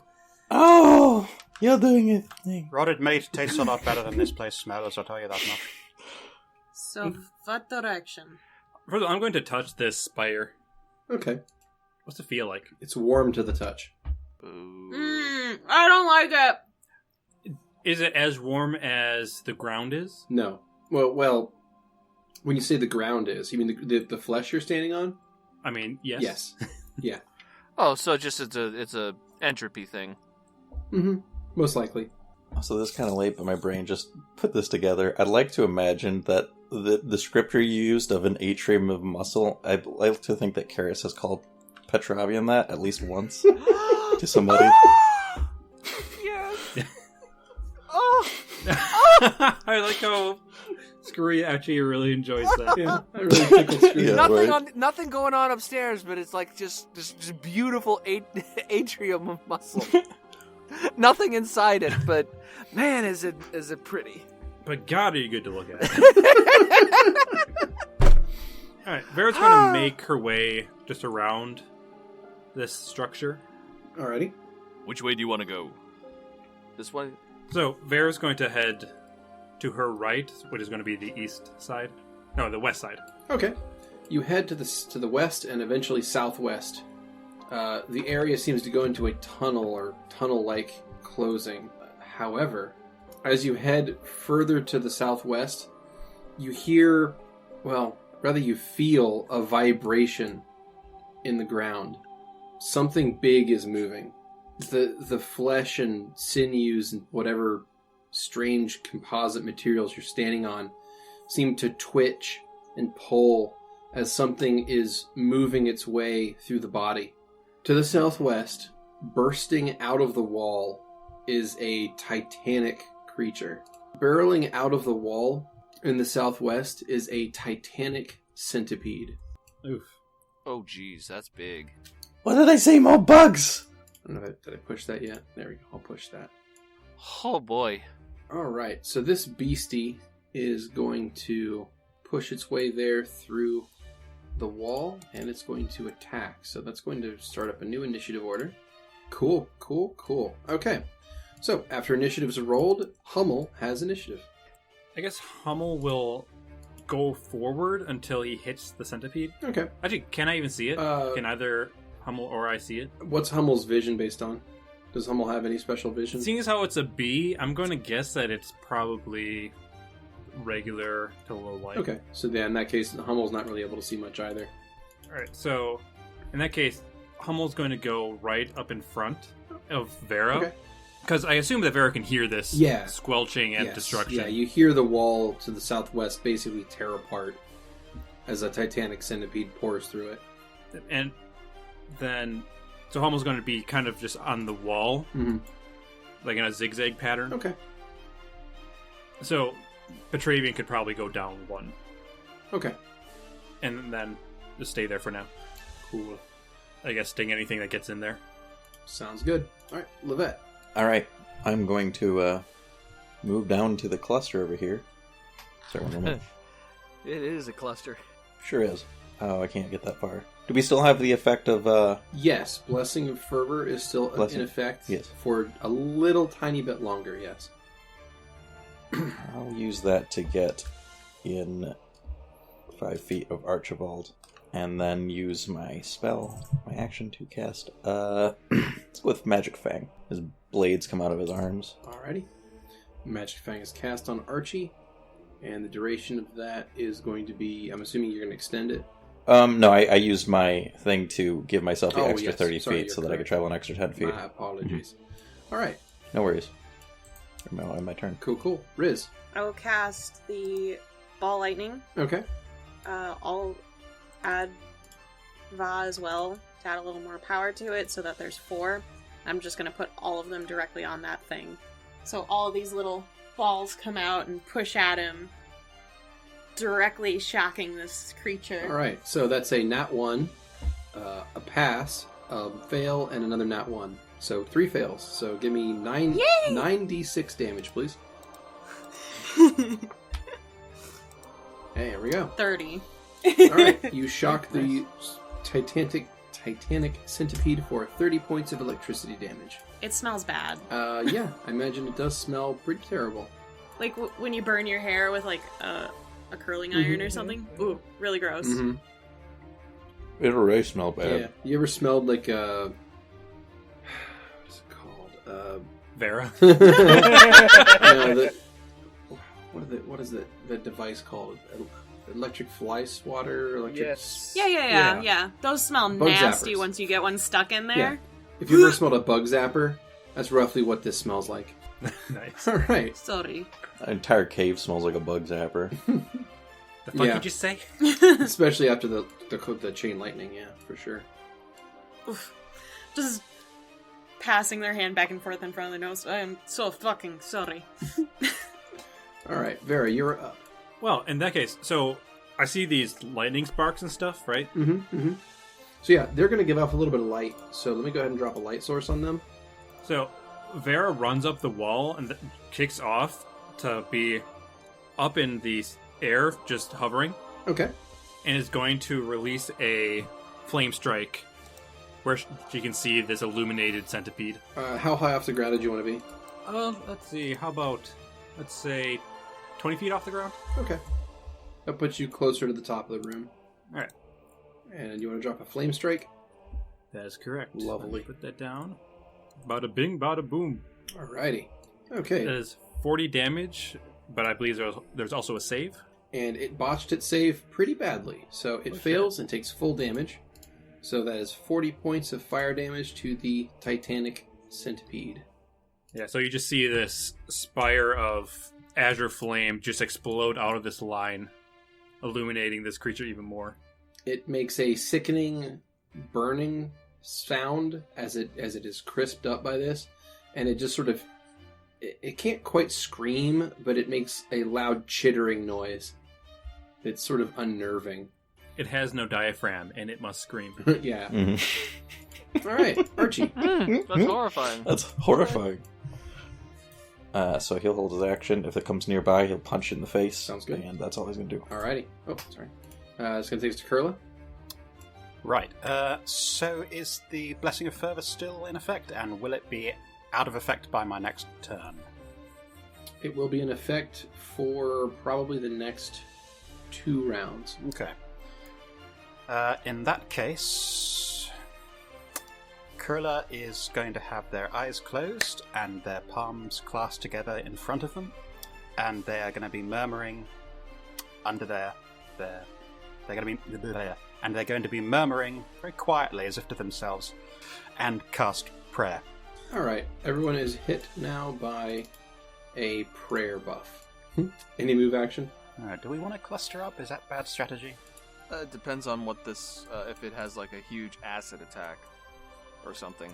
I'm just waiting for it to release a bunch of centipede swarm babies. No, Kyle. Don't no, do that. Oh, jeez. Don't. buddy. I have no fire spells. I can't do this shit. Well, for my move action, I'm going to move 10 feet to my south to step down next to Riz, because Kurla worries about Riz. And that is my turn. That Alrighty. poor old Yes. hag. Very frail. To Kurla, at least. Yeah, let me... Chisel's up. Okay. I'm going to delay Chisel till after Petra. Alright, that takes us to the Titanic Centipede. And it's going to attack Archie from where it's standing, because that's its reach. Oh, shit. Oh my god. Hang in there. What? It has fucking tentacles or some shit. Ah, yes. Alright, so Archie is struck for 29 points of damage, and I need Archie to make a Fortitude save against poison. Don't worry, I can get rid of his poison. It's an 18. That has to be at least an 18. Man.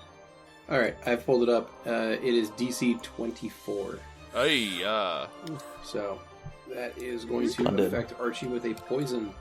Alright, Archie is going to take 1d6. I rolled a 4 on that. That is 4 dexterity damage. 4 points Shit. of dex damage. I mean, I can live with that. Of all the Okay. damage that he's going to take, the X is the... I mean, it's going to hurt his AC, which sucks. Mhm. If we can remove the poison, that would be ideal, but if we can do more important things, it's not his most valuable stat. Okay, and then the centipede, being the crazy fucking monster that it is, I need to look up one other quick roll here, because it's something I've really actually never done. So I'm interested to see how this works. his poison, is that each round, or I mean, Petra was gonna... Yeah, it's each round for 6 rounds. Okay, so I'm gonna slap his ass and get rid of that. Okay, so What is your fascination with butts? I mean, butts, Butts are are nice. awesome. Yes, but he talks True. about them very often. Butts are That's nice. Okay, 60 feet. 60 feet. Okay, cool.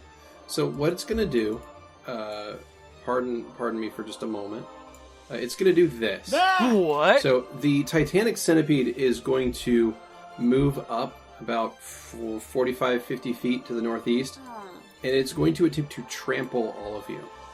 Except for Vera? Except for Vera, that's correct. Vera is in the air and is therefore impervious to this attack. So what this is going to do is literally everyone is going to get an attack of opportunity against this thing. So we're gonna start with the closest one. So it's going to go Archie first, and Archie has did have a lot of dex bonus. So actually, that's going to really cut his attacks of opportunity down to nothing. So because he had combat reflexes, so he would have had multiples, but since he just took dex damage, it's now gone. So You're right, that sucks. that does suck. But he does still get one, doesn't let's he? look at 1, yeah. So you go ahead with 1 Okay. first. Me too. Okay, so that is a hit. You deal 17 points of damage to the Titanic Centipede.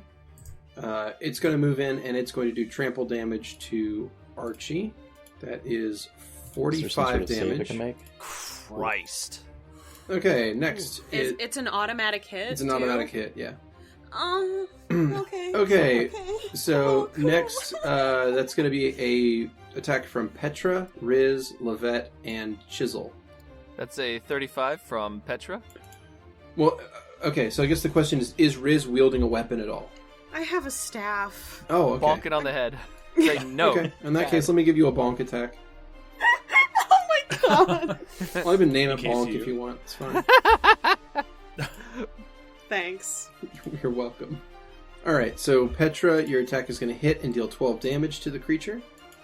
I need one from Lovette, one from Chisel, and... Wow, an 18 to hit for Riz. 18. I wonder if I hit. Sadly, the 18's going to miss. Sorry. Oh, shocker. 22 from Chisel.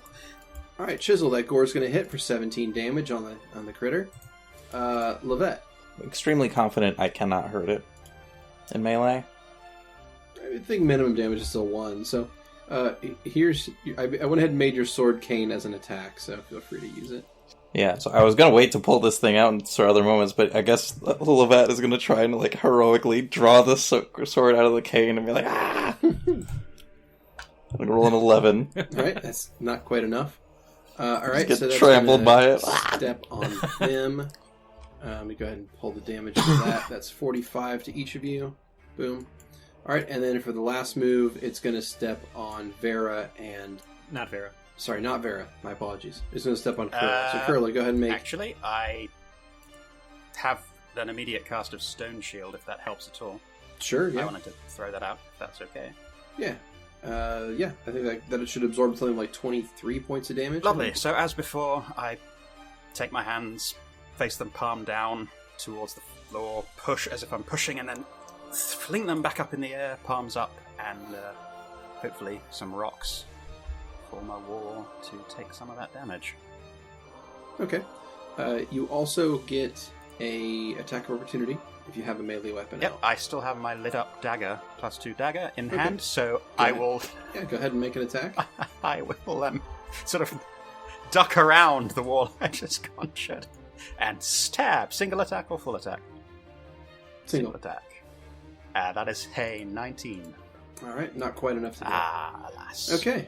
In that case, it's going to deal... It would have done 45... Alright, in that case, Kurla only takes 22 points of damage from that.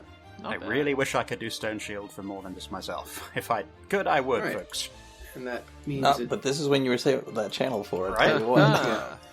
Alright, so that ends its turn, and it's literally trampling the entire party, minus Vera. Okay. Petra, you have initiative. Also, am I close enough to hit it, or am I too far?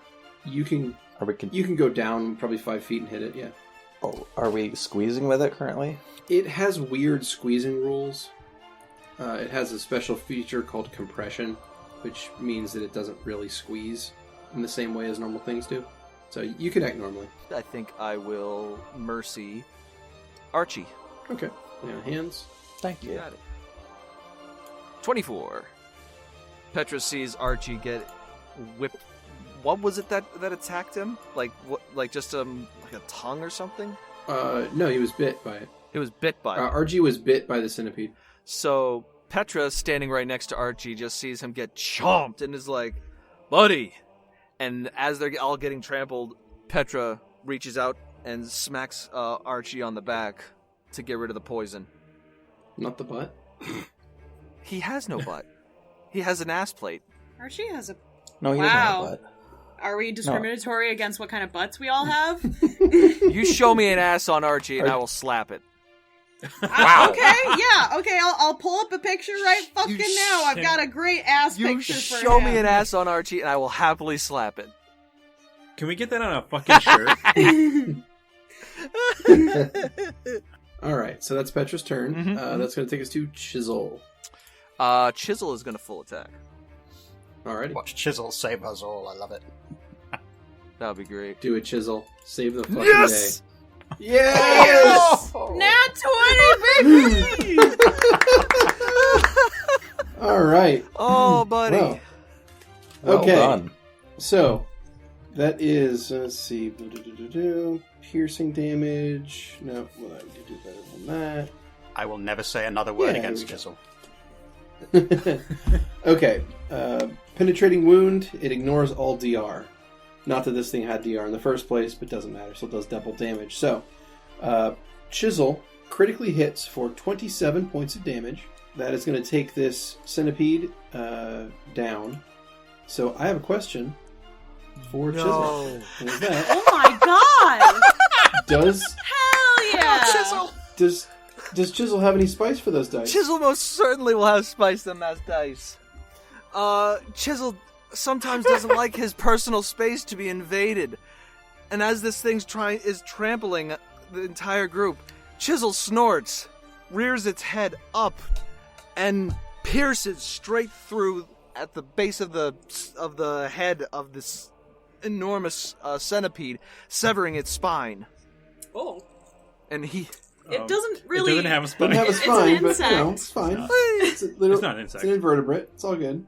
Wow, you really called it there, though. Holy shit. Yeah, absolutely called the ball on that. Okay. Oh, Well buddy! done, Chisel. So that centipede is down. So I think we found our real Fateweaver. Chisel snorts. Oh, who's a good boy? Well, shit, son. All right, and that's going to end combat again. Is it over? Chisel Kurla snorts. is just looking at Chisel with this shocked expression on their face, mouth agape. Shall I channel? Yes. Yes, please. So that I was asking out of character, sorry. And then Yes. Kurla's eyes blaze with that white light as they channel energy. So Vera will fall back down to the ground then. All right, that's 21 healing. And Vera's going to also, knock her hand against the exoskeleton of this centipede. Is it, super hard, or is it Not particularly. not bad? Okay. There's some give to it. Why? Did you need something? Useless. Did you want to steal it? Well, I'd make armor out of it, but I feel like the beetles are better for that. I mean, if it's based on the natural AC bonus of the creature, then this is pristinely good for making armor out of. Maybe We'll have to later. look at armor construction rules and see, but if it is somehow at all based on natural armor bonus of the creature you're making it from, then this thing is something that would be sought after by armor smiths, because its AC bonus, its natural AC bonus, now that it's dead, I'll tell you, is plus 19. Holy shit. It was almost entirely natural AC. Yeah, Vera's keeping that in her head, but she's like, "That's not time for that right now. We need to focus on getting this circlet." Well, that fucking sucked. Yeah, that thing walked all over you. Riz glares. What? I watch sometimes. Ever so quietly. Petra picks the ichor off of Chisel's horns. Let's get this off you. Oh, you are. He just fluffs his neck. Are you okay, Archie? I'm gonna actually drop some Rejuvenate Elan on him. Whoops, wrong button. I am functioning within normal parameters. Normal. No. Normal parameters. Archibald is so very polite. It's so nice. Yes, it is. Thank you for saying so. You're welcome, darling. You get free fortune later. You are very kind to me, Reason. A slight eye twitch. You're welcome, darling. You, how old are you, Archibald? I think I am 6. Riz's expression changes to pure joy. You're only 6? Archie nods. You're so strong and big. Oh, you're a beautiful 6-year-old, Archibald. What's going on here? He's 6. Look at him. You can fawn over the construct afterwards. Oh, big baby boy. And Vera's going to continue down this tunnel on the west. Okay. Riz is just cooing at him now. Yeah, Lovette's just giving Rizan this kind of... I don't know. I wouldn't say... at first she was like, yeah, he's great. And over time she's like, okay, alright. Do you understand how this works? You'll figure it out eventually. Oh, come. Oh, I am going to give you a treat later. It is going to be so good, Archibald. I enjoy Not sure you treats. know that. Good. Oh, so excited. Chisel's gonna be bringing up the rear here. Oi, let's not let ourselves get too separated here. Okay, so you make it to the end of this southwest tunnel here, this passage, and it looks like where the centipede burst through, it has already sort of collapsed down, and it's sort of just a wall of muscle. It's twitching every so often. Twitching, yeah. The muscle fibers themselves are twitching. Still alive. Well, No. I could explode this area and make a new passageway. There's another. I mean, we should probably see what else is in this area beforehand. There's another section. Tis true. I take your lead, Vera. Beardy, should we do a perception check to see if there's anything in this area? Yeah, feel free. That's an 11 and a 9. Ooh, good job, Risen. 31 for Riz. That's a 28 from Kurla. There's a 34 for Vera. Hey! Wonderful. All right. And Oh, dang. Look, I got a 21. Wow, That's geez, really everybody. good for her. 22 for Archie, 21 for Lovette. I'm So you all search the room, and aside from these weird sort of almost brambly looking constructions coming out of the walls that you don't know if they're either just a strange offshoot growth or if there's some sort of organ, but they're protruding out of the walls at various points. And then there's also these large clumps of fungus in the room. But aside from that, there's not really anything of interest or value around. And the passageway to the west is closed off. It doesn't appear to be anything that direction. So these brambles, are they actual, like... They do look woody, yeah. Or... Not that you normally tell them about, but is this what the inside of a bee normally looks like, Vera? No, it's not like this. I don't even know what part of this is typical even for what this vessel used to be. I'm pretty sure that they're not typically filled with wood. And Vera's going to, like, put her scythe up to one of the brambles. Is going to, like, cut it into sections, or try to. Mm-hmm. Am I able to cut off a piece? Yeah, you slice it open, and it leaks black liquid that's sort of thick and oily. See, what the fuck is that? Riz just steps away. Well, this is fucking weird. I have a weird question. Mm-hmm. Does it look like my mom's tears? Yeah, it kind of does. Oh no. Vera puts her fingers through it. Well, Riz takes out a small flask from their cloak that you don't know where it came from. Any of you, probably. They just take a quick shot, put it away. Okay. Well, we're doing great. Yeah, so Vera's, like, rubbing it between, like, her fingers and her thumb. You really think it's a good idea to be touching that? I'm just trying to figure out what it is. It could be cursed. I smell it. Well, I could take care of a curse, actually. Go ahead. Poison, I could take care of it. It has... Are you gonna taste it? Yeah, it doesn't have much of a smell, honestly. Lick it. Vera just, like, puts her finger out and just tongue out, up, down, just onto her tongue. It's sort of a bitter flavor. You don't really like the smell. Bitter. Yeah. Or you don't really like the flavor at all. It's sort of a bitter thing, but it doesn't have a super strong flavor either. It's Like weird. earwax? It also kind of burns your tongue a little bit. Like after you spit it off, you can tell where it touched your tongue. It kind of burns a little bit. So Vera's just kind of light retching just because of the flavor. Seriously, could remove curse if curse. I'm not cursed. Are you sure? Yes. Okay. Do you see me? Yes. Hey, Beardy. I do. Sorry. Mm-hmm. Could I try purify food and drink on it, or would that Not really. do anything? It wouldn't do much. I mean, you can It's cast not it really on it, but it's not food or food, drink. is So, it? You know what? Well, I'm going to this get is- a bottle of it. Yeah. Yeah, You I was go do actually- your so- thing. all right, go ahead. I didn't want to interrupt, but while I was all going along, Lovette has been just kind of staring, like, zoned out. And I was actually going to, once there was a moment, I have apparently a potion to cure light wounds from forever ago. I don't think that I really need that anymore. I have some damage. So I think I'm going to use that. And then use the bottle to collect some of this. Okay. Hey, Beardy. Yeah, what's up? 2 healing. Ouch. Oh, shit. Minimum healing. Okay. I've been around a lot of places. Uh-huh. Have I seen this kind of thing before, and would I know what it is? I mean, Riz has been around. Riz has seen a lot of things. I don't know if Riz has ever climbed around inside of a dead god before. Probably not. They usually respect that shit. Yeah. So this is kind of a new one for Riz, and Okay. you've never seen that substance before. I mean, you've seen Okay. oil before, and it looks kind of like oil.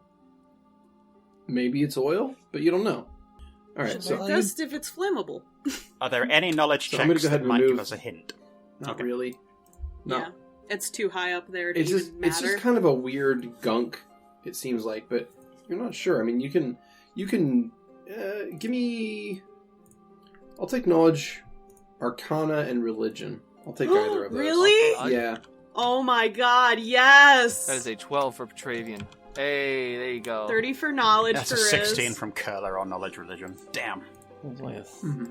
13 And from Lovette. A 26 for my arcana. Okay. So with the 30 for the religion, you can tell that it's divine in nature somehow, but you don't you still don't really know what it is, but it's definitely something that has to do with... It was something created by a god directly. Bottle it and let's move on. Wait, like I'll let they have. like the primal beings are made by other gods? No. Is that what I'm gathering? Okay. No.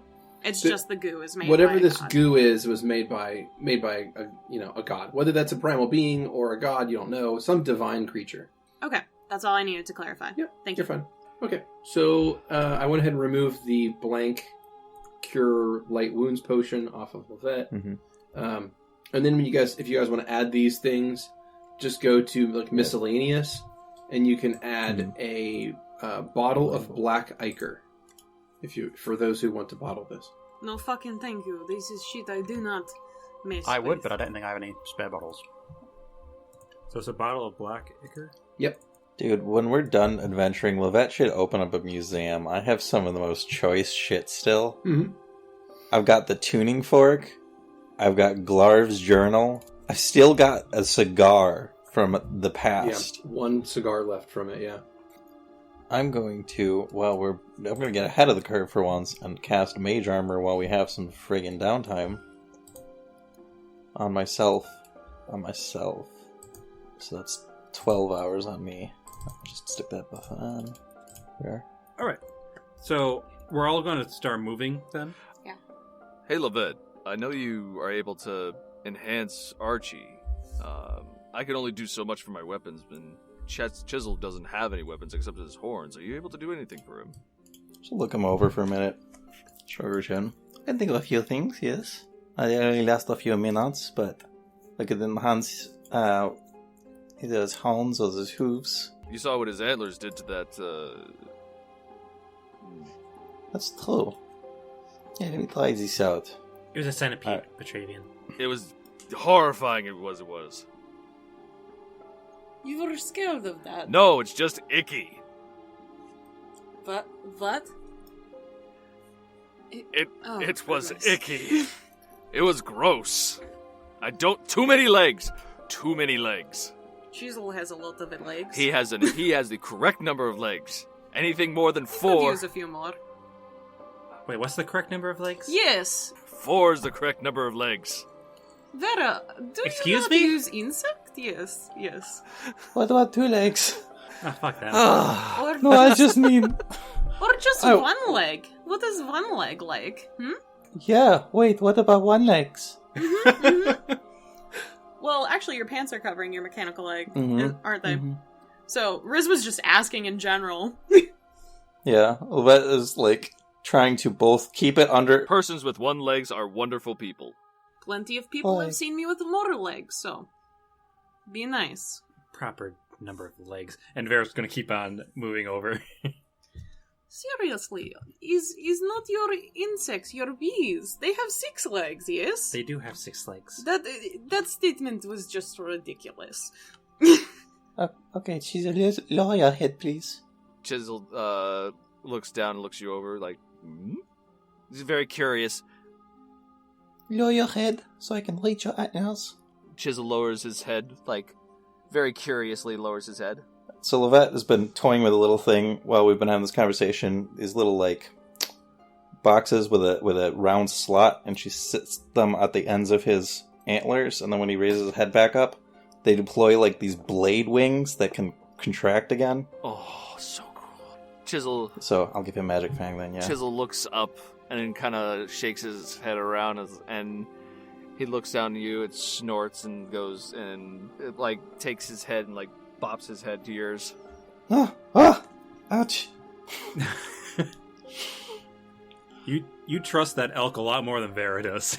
Yeah, You know what this elk needs? I didn't have a chance to respond. A couple of knives. Yeah, I mean, Just taped to the end. if you don't think that there's, not contingencies built into these things, you're crazy. I mean, technically with the way the spells work, I can just dispel it at any time. So yeah, she totally has a kill switch if you ever decide to start attacking people with it. He's now he's gonna prance around with them yes, you are a very handsome boy. Petra calls back to Lovette. Thank you, Lovette. I think I made a mistake. Just like waving around, like. Hey, stay where you are and do not hit me with those. Jeez. Lovette's like thinking, I'm so glad I'm only 3'6" right now. Gosh. You're all quite the characters, yes. It's the nicest possible way of putting it. Yes. I try my best. Alright, so we're going around this thing. We squeeze through. Actually, these aren't columns, you said? Oh, no. Those are pools of like muck and slime. Gotcha. Avoid that shit. Yeah. Yeah, they're filled with like countless numbers of small insects that skitter and swim through it. It seems to be like a breeding pool for tiny bugs. And we're passing by the remains of the Sett fang Mhm. that's through Mali. Yeah, so you guys are traveling to the east side of that fang now. And what you find is a passage ruptured through the muscle tissue itself. Beyond it is more thorns, but the passage winds to the northeast. Cast another tremor sense. Yeah, from where you're standing currently? Yes, please. Okay. Cast Tremor Sense from where you're standing currently. 1 moment. Alright, What the fuck? Petravian, are you ready? Beardy, did I sense anything in that 60-foot area? You did not. The corner is clear. We can move forward. When Petravian does that, does he have to like put his ear to the fucking ground or some shit? No, just as long as Okay. Petravian is standing on the ground. Alright. So you enter a new room. Or rather, you peek into a new room. And what you see are large bundles of what appear to be pulmonary sacs hanging around the room. And clusters of what appear to be eggs are wedged into the edges of the room. Eggs. Eggs. Oh boy. I bet I look more enormous sacks. I mean, these are pretty big, but mine's better kept. Could I get a perception check from just Petra, please? Oh no. From just Petra. Oh, geez. Mm-hmm. Heart of the cards. Heart of the cards. Oh, shit! Nat one. Shitty Bobettis. Alright. Yeah, room looks quite alright. Why doesn't Vera get one too? Because I can't see shit. Ah! I'm Yeah, gonna Vera use has- another. Why don't we just nuke the I'm gonna room? use my last. Wait. Okay. I'm gonna have him re-roll. Ooh. Okay. Okay. So, Riz can see his complete inaptitude of seeing anything, because Riz can see quite far away anyways from where they're at, and they're like, why isn't he saying anything? And they just flick their finger up, make a small circular motion, and an ellipses around it, and then pushes it towards him. Okay, that's a reroll, so go ahead, Petra. Come on, buddy. Hey. It's more like it. That is a 25. Not gonna lie, Alright. real talk, I thought he was gonna roll another one. I was really just- expecting for another sure. one to be rolled as well. I was too. I'm so glad. So everyone just kind of sees Petravian look around, and then like his head kind of jolts in an odd way. It doesn't seem natural when he moves, and suddenly he notices things. He has another look around.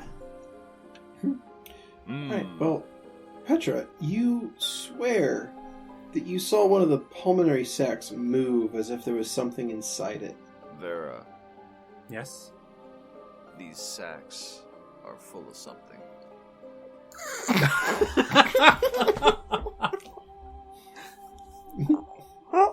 We're all 5 years old. Oh, we know. We're explicit for a I hear reason. this from way in the back. Nope. Couldn't hear that. Nope. That's way too far away. Because he kind of he leaned into Verity to say that. And where are these so-called sacks? I can't really see them. All along the walls, there are pulmonary sacs, and they are full. They look. She can't even see the walls. Petra. Oh, shit. Can't even do a dancing lights or nothing. Nope, we don't have a bard. Don't have a bard. So Oh, I have a light spell. I don't even want to even illuminate the room. There are along this 60-foot-ish room, there are these large sacks that look like they used to work the pulmonary system, and they don't look healthy. They look like they have eggs all throughout them. Eggs? Eggs. Breakfast sounds nice when we get back. I turn to Melifera's sting. Sister, do you know anything about any eggs in here? There is no response. Uh-oh. This room needs to burn. Nuke it from space. It's the only way to be sure. Something seems to be interfering with your connection. Whether it's this entire place or something closer to you, you're not sure. But you can't make you cannot make a connection to Melifera from inside here. How far can you see? I can see 15 feet in front of me. Okay. I'm going to take Vera by the hand and ever so gingerly walk them to within seeing distance of this sack right here without... Wait, this... No, whoa. First of all, if you grab Vera, like, she's going to retract whatever you grabbed. Also, why? Why are you doing that? I'm sure she believes you. Okay. Do you... This is... Okay. We have to see what it is. I can't just attack it without knowing if it's okay. Let me... And Riz behind had just been pointing in a direction, ready to just flick a spell at it, but they're waiting. So I... Petra goes, can you get to 10 feet to my right? How would he know that? Wait, Vera? Let's just look at it. What did you say the last temple was full of? The last temple? Big spiders, right? Yes. Yes. I don't really know spiders that well. I've been doing a little research. I shouldn't have said that. Anyway, but that egg sacs are normal, aren't they, for spiders? And they're not really for bees. Okay. So Vera is going to kind of knock Petravian just kind of like by his spine, and it's going to transfuse bull strength into him. Okay. And then Vera's arms start to turn black as I start to cast a spell. I'm going to cast Summon Nature's Ally 5. Ooh, shit, nice. And what's going to happen is once the spell is finished, trickles of blood are going to start appearing. Although, now that since I'm in Vespid form, it's going to be hemolymph, so it's going to be like clear. Just going to start trickling down as an entire swarm of army ants secretes from the pores that are in the skin. Of just her arms or all of her? Her arms. Huh. So cool. So cool. Kurla is so glad that they can't see any of this from the back. Good lord.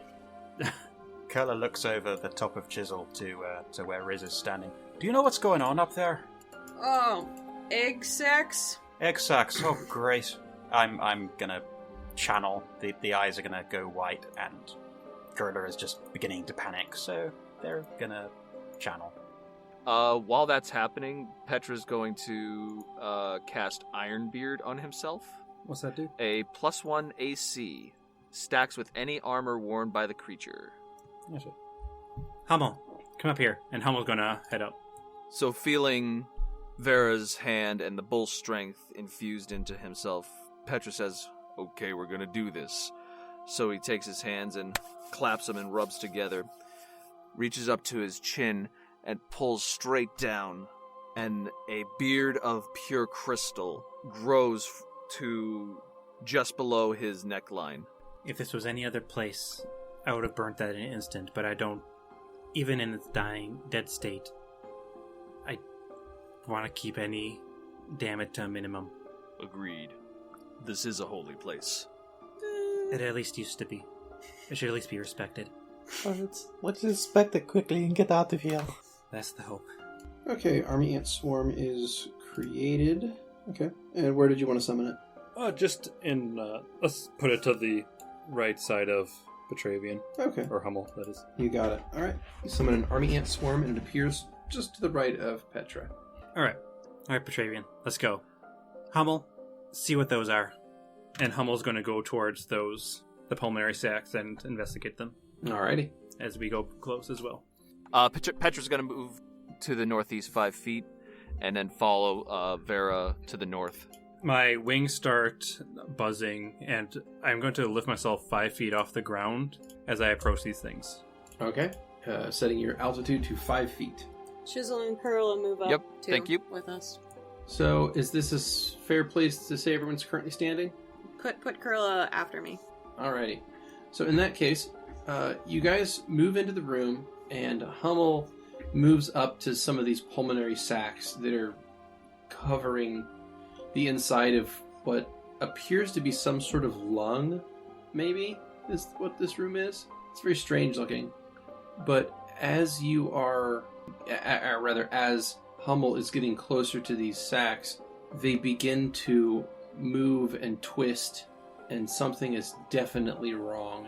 So, one of the pulmonary sacs bursts open, revealing a creature that was basically the size of the pulmonary sac itself, nearly the size of it, bursts forth and is going to attempt to attack the party. So, here we go. Ticks. Are centipedes arthropods? Is that the They're arthropods. Arthropods, Yep. thank you. But all insects are arthropods. Yeah. Oh, really? Okay, It means jointed foot. So, but it's not an insect, so... No, Is that what it means? Armored foot? Plated foot? Maybe I'm getting it wrong. Sorry. The pod is foot. Yeah, pod's I'm not foot. sure what I that thought means. arthra is jointed or plated? Yes. Jointed. Jointed. Okay. Myriapoda. That's it. Means lots of. Gesundheit. Which means, means lots of many foot. feet, I believe. Yep. Oh boy, Archie, what the hell? Not much worse than Chisel. Army ants. So, apologies in advance for pushing this artwork, but this is what they look like. Yummy! Mites! And what's the descriptor? So these are some kind of mite kind of tick thing? Yep. They are some sort of enormous mite. They burst forth from the pulmonary sac, and this one is going to attempt to attack the party. However, Kurla has initiative. So, Kurla, what would you like to do? Well, I think with folks' permission, I'm going to go ahead with Blessing of Fervor again, if everyone is cool with that. Sure. Sounds Then- splendid. Could you do me As- a solid 2 and 5 foot step to the right after you do, so I can get in there? Yes, I can do that. I think, Alright, cool. Just be careful. as before, I believe it was could be misinterpreted as a rude gesture with the middle fingers, and then together, pushing them together so the tips meet. Ball of energy exploding forth, and that hits everyone with... Did that go through? Oh no, I have to center it on myself, and that should give everyone some nice options. And then I will take a 5 foot step to the right. Excellent. Okay. Yes, so I'm going to start by taking a 5 foot step diagonally backwards so that I fit in between Riz, Kurla, Archie, and Chisel. And then I'm gonna cast... I'm almost out of first levels, so let's go with a Evolution Surge, the third level one. Mhm. Give him a +2 strength buff. Okay. Evo Surge for +2 strength. There you go. Mm-hmm. And that'll end my turn. Wonderful. Petra. Petra. And this thing is on the ground, right? It's not like up in the air at all. Yeah, so the pulmonary sac was up in the air, but when it burst out, it falls to the ground Perfect. and is going to start skittering toward the nearest person to attack, which is either going to be you or Vera. Probably Perfect. you, because Vera's in the air. Just 5 feet, though. Yeah. Icky. So, Petra's gonna move forward and take the +2 for from Blessing of Fervor and attack 39. 39. What an excellent Third. roll. 30 away from being very, very good. All right, you strike for 16 points of damage. Sadly, just the 16 points. It's not bad. Yeah, Not bad at all. still. Alright, so the mite's up, and it's going to it is going to attack Petra. All right, it hits for 17 points of damage, Oof. taking a nice little chunk out of Petra there. Vera, you have initiative. Alrighty. Well, in that case, Vera's going to rush at this thing and is going to Vital Strike it. Nice. Cool. So she just flies through and just slices right at its the pedipalps or whatever those are. Mm-hmm. And yeah, so it's going to be on what is it called? Damage.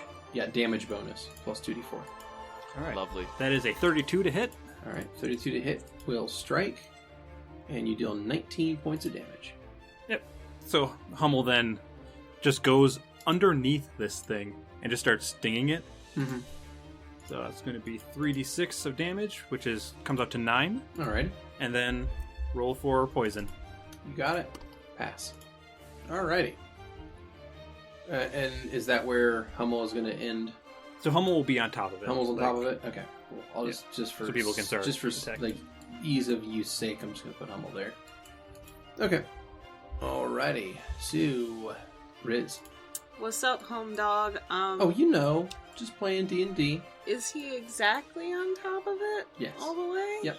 All the way. Technically, he is under it. Okay. I How- still can't. How tall is this thing? 5 or 6 feet tall. Yeah, it's. Okay. I can't do About that. 8 then. feet wide, maybe. I'm gonna put my initiative after Archie. Okay. So another pulmonary sac is going to rupture, and another one of these mites is going to fall to the ground and skitter over toward Petravian. Bites at him and strikes for 13 points of damage. And another pulmonary sac, this one in the south part of the room, is going to rupture, and a mite is going to move over and attack Kurla. It, however, misses. Okay. Alright, Chisel's up.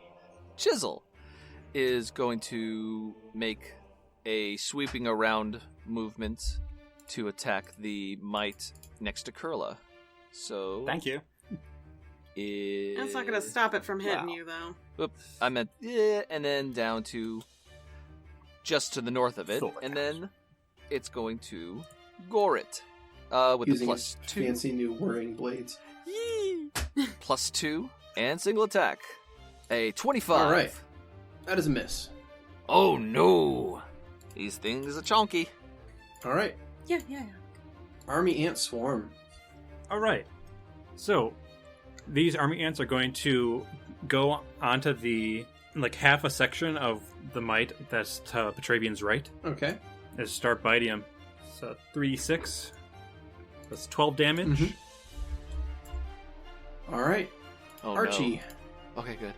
Alright, well, I was thinking about having Archie step forward because he could be in reach of everyone, but I wanted to keep conferring that armor bonus to all the squishy folks. And smash the one that's next to right to this chisel south. He can reach that if he stepped forward. Huh.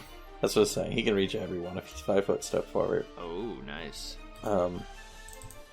But for now, he's not gonna bother. Use that blessing goodness stuff to get the extra attack. And he's just going to wail on this thing that ran up to Kurla. Hopes that it can get rid of it. So it's a 33 and a 28 for the first 2 attacks. Okay. Both hit. And then a 35 and another 28. Nice. All Beautiful. 4 attacks hit. And Nice! a Oh. natural 20 with a 25 to confirm. Does not I don't confirm. believe it does. Ah. Still, it hits, and that's a lot of hits, right? Is that with +2? Oh, wait, I don't know what you're using for yours. The extra attack. The extra attack. No, that's the extra Which is that attack. last shot. Okay, so that is... I'll take. Alright, so totaling up, that's going to be 19 damage, then 24 damage, then 20 damage, then 21 damage, then 22 damage. Still up. He's just pounding away at it with all his hands, trying to keep it down. Yep. So you just dealt 106 damage to it. And it is still up. Damn. Yep. He thick. It looks wounded. Mm-hmm. Oh. Fuck. Okay.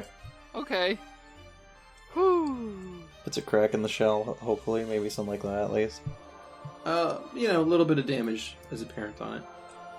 But it looks Alright. surprisingly tough. All of them look surprisingly tough. Well, that'll end his turn. Yeah. Alrighty. Riz. I will use my ball lightning, and I will use 3 vase to get 5 lightning balls. Wow. Alright. You got it. Lightning bolts incoming. And I'll put 2 on the one next to Kurla. So I'll put 3 on the one next to Petravian and 2 on the one next to Kurla. Okay. Alright. That is pass, pass, fail, fail, pass. So they each failed once. So Okay. roll 3d6 for one of them and 3d6 for the other. Okay. So 6 for one, and 7 for the other. Alrighty. Move action. I'm going to get next to Archie with a 5-foot step, just because safety with the large one. And so I could get a better look at the room, too. Okay. And plus 2 AC. Oh, I was diagonal from him. I would have gotten that anyways. Mm-hmm. Yes, you would have. Alright, that takes us to And that's my turn. the beginning of round 2. Kurla, you have initiative. So the stuff that we talked about earlier, Beardy, given that it's right there and I wouldn't have to move, would I still provoke at all? Yeah, because casting a spell in melee would provoke an attack of opportunity. So you could either do a defensive cast, or you could provoke and just hope you don't get hit. I am going to burn a combat healer in order to cast one of my healing spells as a quick action, and then also channel, because I believe everyone is still in range, and that will get Petra at least back up to where they could be, and Archie and Chisel and Riz all could use it as well. So, yes, I will... Okay, so what spell are you casting as a swift think action? I'm going to go with Cure Moderate Wounds Mass, although that might be overkill. But it's the best I got, so... But can I channel first, just in case that does enough? Yeah, you can channel Okay, first. so Kurla's eyes light up, as one would expect when they are channeling energy. 17 HP. And everyone here. And yeah. And they will also do the Burner Combat Healer in order to do Cure Moderate Runes Mass. Okay, so that is going to burn 2 charges of the spell because of the way it's working. So I'll drop that down to Thank 1 less.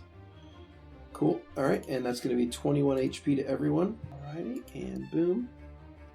Okay. So all in all, that is 38 HP healed to everyone in a bubble. And I think that's pretty much all I can do. Alrighty. It's going to take us to Lovette. So what do you think that the will save on these guys are? The will save? Either really, really Yeah. high or really, really low. Right, exactly. That's what I'm feeling.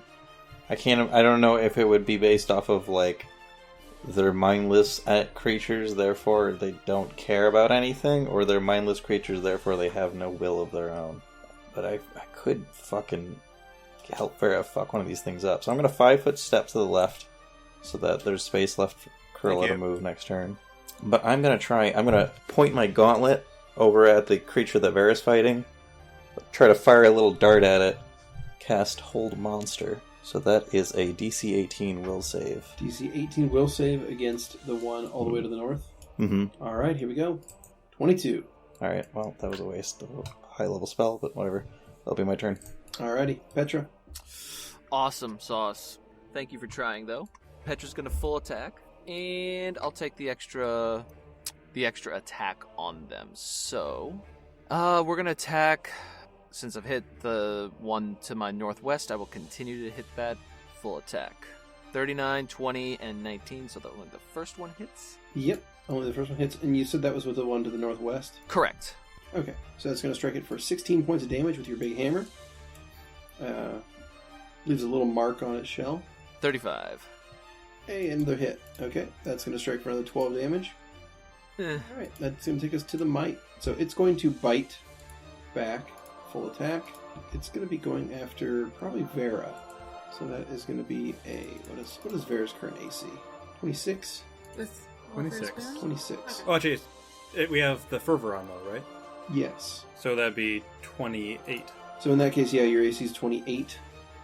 So only one of the attacks from the might is going to hit you. It bites you for 17 damage. And that's its turn. Vera, you're up. All right. Once again, Vera's going to take this turn to lay into this might. So, on a full attack. Attack roll bonus is +2, correct? Yep. Full attack. Oh my god! Shit, yes! Oh, For shit! real, though. Hell yeah, girl, get it! All the crit rolls. Shit. Damn. Yeah, you have... Oh god, we need Yeah, this. Vera has definitely crit more times in this one session than I think the entire campaign up to this point. That's insane. I love you, Vera. So that is a 29 and also a crit for the podcast. A confirmed crit. Beautifully done. It's beautiful. Yep. confirmed crit, because that was a 19 on the confirm roll. So 33 adjusted. Alright, let me pull you a crit card. Been great if it was just a 20 and a 20. Oh god, perfect. So I was hoping their will save was bad because I always thought Vera could take one out by just, if they're paralyzed, crit. Okay. Oh, I would have just coup de grace it, yeah. Yeah, exactly. Alright, so that is a sapping slash, double damage, and the target is fatigued. So that'll be nice. Yep, and then Vera also goes in once with the stinger, and it just kind of deflects off of its heavy hide. Alrighty, let me apply some damage here. 16 from the first hit, and 62 for the second hit. Beautiful. The mite is still alive. How's it looking? It's looking, once again, just it's looking pretty hurt, beat up a actually. bit. It's looking pretty messed up. You've done a lot to this one. Does it look like... I guess we wouldn't know this, necessarily, but does it look like the slashing is doing more than blunt force? It looks like it's equally effective. Okay. Yeah. Alrighty, that takes us on to Hummel. Alright, Hummel is going to scoot himself more to the western side of this cavern, and is going to start stinging that half of the mite. Okay, go ahead and give me damage. 3d6, that's going to be 12. Cool. And then let's get some poison rolls. Poison rolling incoming. Pass. What a piece of shit. Alright. I mean, it's a harder thing to do, yeah? That makes sense. Okay, so this mite is going to full attack Petravian. That is 23 is your AC. Okay, it hits for 2 hits, one for 13 damage and one for 18 damage. Okay. Alright, that's its full attack. It just stings you a couple times, or bites you a couple times rather, and doesn't really move, doesn't seem to care that it's being shocked by those electricity orbs. And it stays right where it's at. Alright, the mite in the south is going to try to attack Chisel.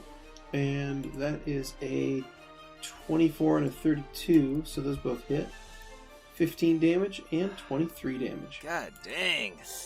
Alright, Chisel, you're up. Chisel's gonna... Now, the question is, should I take the attack of opportunity and have Chisel run up and charge the mite to the north to give Petra the +2 AC? I think that might be the better way to do it, because I think Petra's starting to get a little bit owied. But Chisel's going to take the attack of opportunity from this mite, and he's going to charge the mite to the north, directly north of him. So brave. Alright, here we go. The mite is going to make an attack here. Alright, that is going to hit for 15 damage. Alright, and Chisel, go ahead. And single attack. 27. Alrighty. 27 is going to hit. You deal 15 points of damage to that mite there. Cool. Army at Swarm. Alright. The Army Ant Swarm is going to continue berating the mite that's to Petra's right. So that's going to be 3d6 for 14 damage, and also Distraction 15 DC. Okay. Alright, here we go. DC 15 Fortitude, which it can't fail. It has a +14 modifier. Yep. Oh. Okay, so it can't be distracted. Alrighty. So that is its turn. Archie. Gonna keep punching this creature next to him. I think his AC is low enough that he's gonna start throwing in power attacks. Hopefully they're okay. It's 27 and a 26. Ooh, you gambled it all and lost. Did it? They both missed? No. One of them missed that would have hit otherwise. Okay, well, the next pair of attacks will be normal. It's all good. It's all good. Here we go. Okay, so... Or can I do it that way? No, it's or is it's it all not, not? Oh, okay, they all have to be power attacks? Okay. So, Okay. so there's one hit there. The 27 strikes for 25 points of damage. Go ahead to the rest. Alright. And that's a 30 to hit, and then 18. Okay, the 30 hits for another 25 damage. Alright, and then a single for 28, is that? Yeah, Yes. 28 hits Nice. for 21 points of damage. And that, finally, is enough to drop one of these things. He just keeps pounding until he hears it Yeah, crack. the shell cracks and it finally stops moving. Like And he's gonna after he finishes that off, he's gonna take a 5-foot step northward You got it. towards the rest of the party. Okay, Riz, you're up. As my move action, I'll start to move the 2 little sparky sparks to the north to reach for the tick fighting Petravian and Chisel. Okay. But that only goes 20 feet for both. Mm-hmm. In the meantime, I'll roll my shocky shocks once he does his. So let's have him do his reflex saves here. Yeah. DC on these are 21, I believe. Yeah. That is a pass, a fail, and a fail. So 66, please. Yay! Achoo! 27. Nice. That's a good Nice. roll. Yeah, good rolls there. For just 2? Hell yeah! All right. So Damn. shocks it for 27 points of damage. And you have a standard action left? Yeah. That's a good question. Because there's not enough creatures to risk using my chain lightning. So what you're saying is Riz needs to carry a crossbow. Or a fucking, Sling like... staff. Sling staff? Sling staff?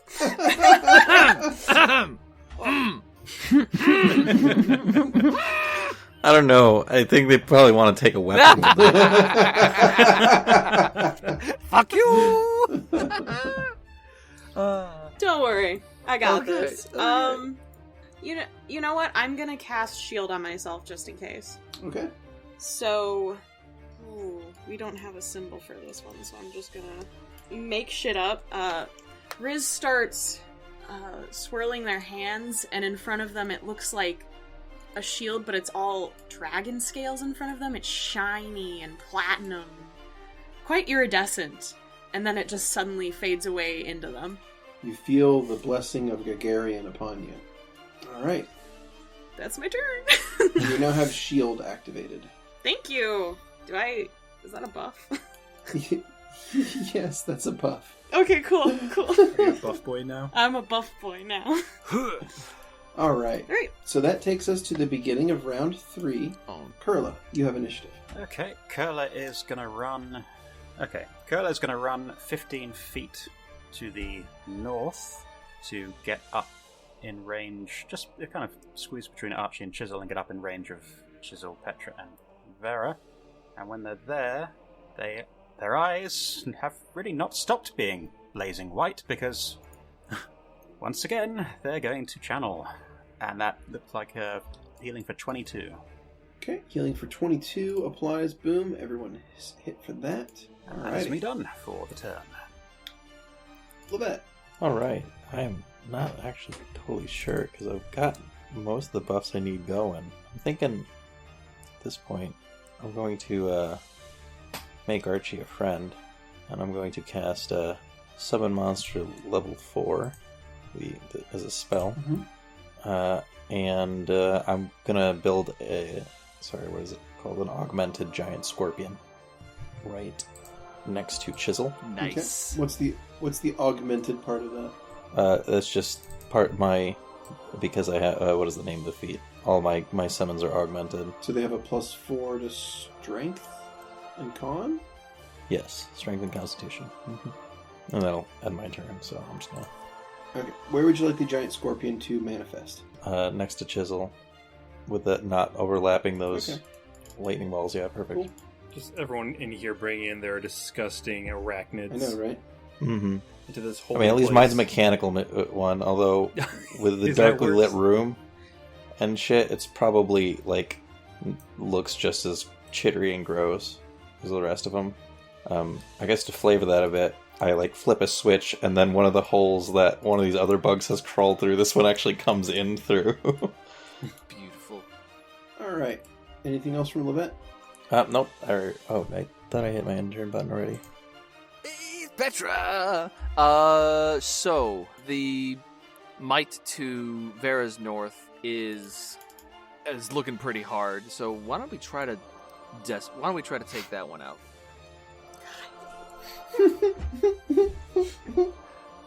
Easy there, Tiger. Thanks, Xeno. Full attack, and we'll take the extra attack rather than the +2. That's a 38, a 35, and a 27. All attacks hit. Nice. And you said that was rolled to your northwest? Yes. Okay. You strike for 16 damage, 12 damage, and 15 damage, taking the target to -27 and dead. Yeah. Holla holla gadala. And I have the extra Alright. attack to go. Haha. Standing. And I got one more attack for the single attack, and he'll be like, and Petra will be like, hammer, hammer, hammer, hammer, and it hears this sickening crack, and he turns his attention to the one to his right and throws his hammer down, on the last one, it rebounds and he backhands it down onto the other one for, that's gonna miss. Yep. Alrighty. So first of all, I assume that Vera had like cut this thing, kind of like there's just a straight cut through its face and where the armor is, and when Petra hits it, the armor shifts and just like cracks in half because of where that split was. And after that, Vera just looks to the next one, flies over to its left-hand side, and is going to vitally strike it. You got it. That is a 34. And that's going to be 15 damage. Just kind of carving out a groove into this thing. That takes us to Hummel. Alright, this thing is a bit too clustered for Hummel to get on top of, so Hummel's going to stay here for now. You got it. Alright, so that final might is going to... Alright, it's going after Petra. Full attack, that's 2 hits. 11 and 18. Alright, a couple of bites against Petra. A little bit of damage there. Moves us on to Chisel. Chisel, full attack. Get that gore. Single attack. Miss. 2 hooves. Miss. See if the gore will help. One last gore. Hey, we got the hit. All right, that'll do it. It's a 27 for the podcast. Yep, 27 will hit and deal 12 damage. Okay, that takes us to the Army Ant Swarm. 3d6 damage there. Alrighty. I'll roll. That is 13. It's Fortitude save. Auto passes because it has too high of a bonus. 13 damage. You got it. There we go. All right. That moves us on to Archibald. All right, Archie. He's going to stay right where he be, so he can reach from here and just start wailing on this thing. I'm not going to bother with a power attack right now. That is a 36 and a 26 to hit. Okay. The 36 hits. 26 does not. Then a 29 to 33. Okay. And then a 34. Alrighty. So running through these real fast, we have ourselves 19 damage from the first hit, and then 23 damage, 15 damage, and 22 damage. That's going to take this creature to negative 15 and destroyed. Beautiful! Nice. Well done, everyone. So my question for Archie is, do you want to put any spice on that dice? Yeah, he's kind of, I think, a little freaked out at how much pounding these things take to get put down. So when there's just one left, he's got 2 of the 4 arms holding it down, and then the other 2, he just puts them over and just fires them down like pistons, like a hydraulic press, and just keeps pounding until it stops, until he's punched a hole in it. So that is going to end combat, and my only question left is, what is that giant scorpion augmented doing? The best he can. The best he can. I guess it'll just... I mean, it depends if we're just ending now. It's still around for, I guess only 12 rounds, isn't it? It's still like Have a it minute. start walking around, see what happens. Yeah, I would like to do something with my little Sparky Sparks. Are there more egg sacs in this room? Yes, there are more egg sacs. They're on the east side of the room. There are quite a few more. I'd like to just shoot them at whatever looks like a fucking egg sac. Okay. I'm gonna have this scorpion guard, and if that seems like it's safe, then it will join in the effort to start tearing this stuff apart. Yeah, anything that's moving and stuff. Mm-hmm. Sounds good. Okay, so you guys use the lightning balls and any other abilities you already have active and start just tearing down these egg sacs and pulmonary sacs. And what you find are a bunch of partially developed mites. Ones that look half-formed or larval or various earlier stages of its life. And you interrupt them and kill them in the process. Nice. Hell yeah. No more gross-ass tick thingy majiggers. So, No more in chicken. case anyone was curious, which I imagine Xeno probably recognized it.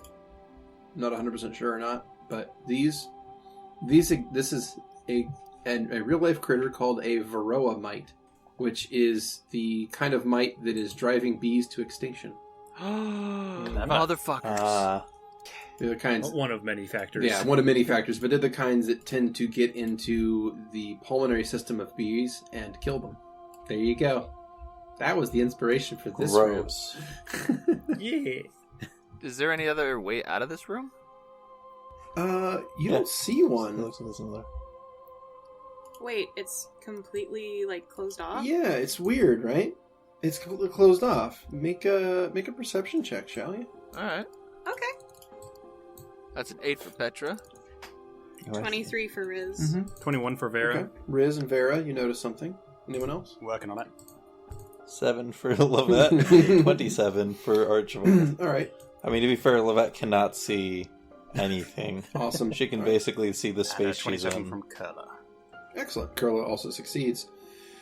Okay, so anyone who got above a 20 is going to notice that there is a thin membrane in the southeast part of the room. It doesn't look like thick muscle and, flesh like the rest of it, but it looks more like a very thinly stretched, almost mucal membrane. Gross. You think you could probably cut through it if you wanted to. Oh, I know that's Vera's job then. I was thinking I'll have the Scorpion go Go tear get it, it. Scorpion. You go take care of that.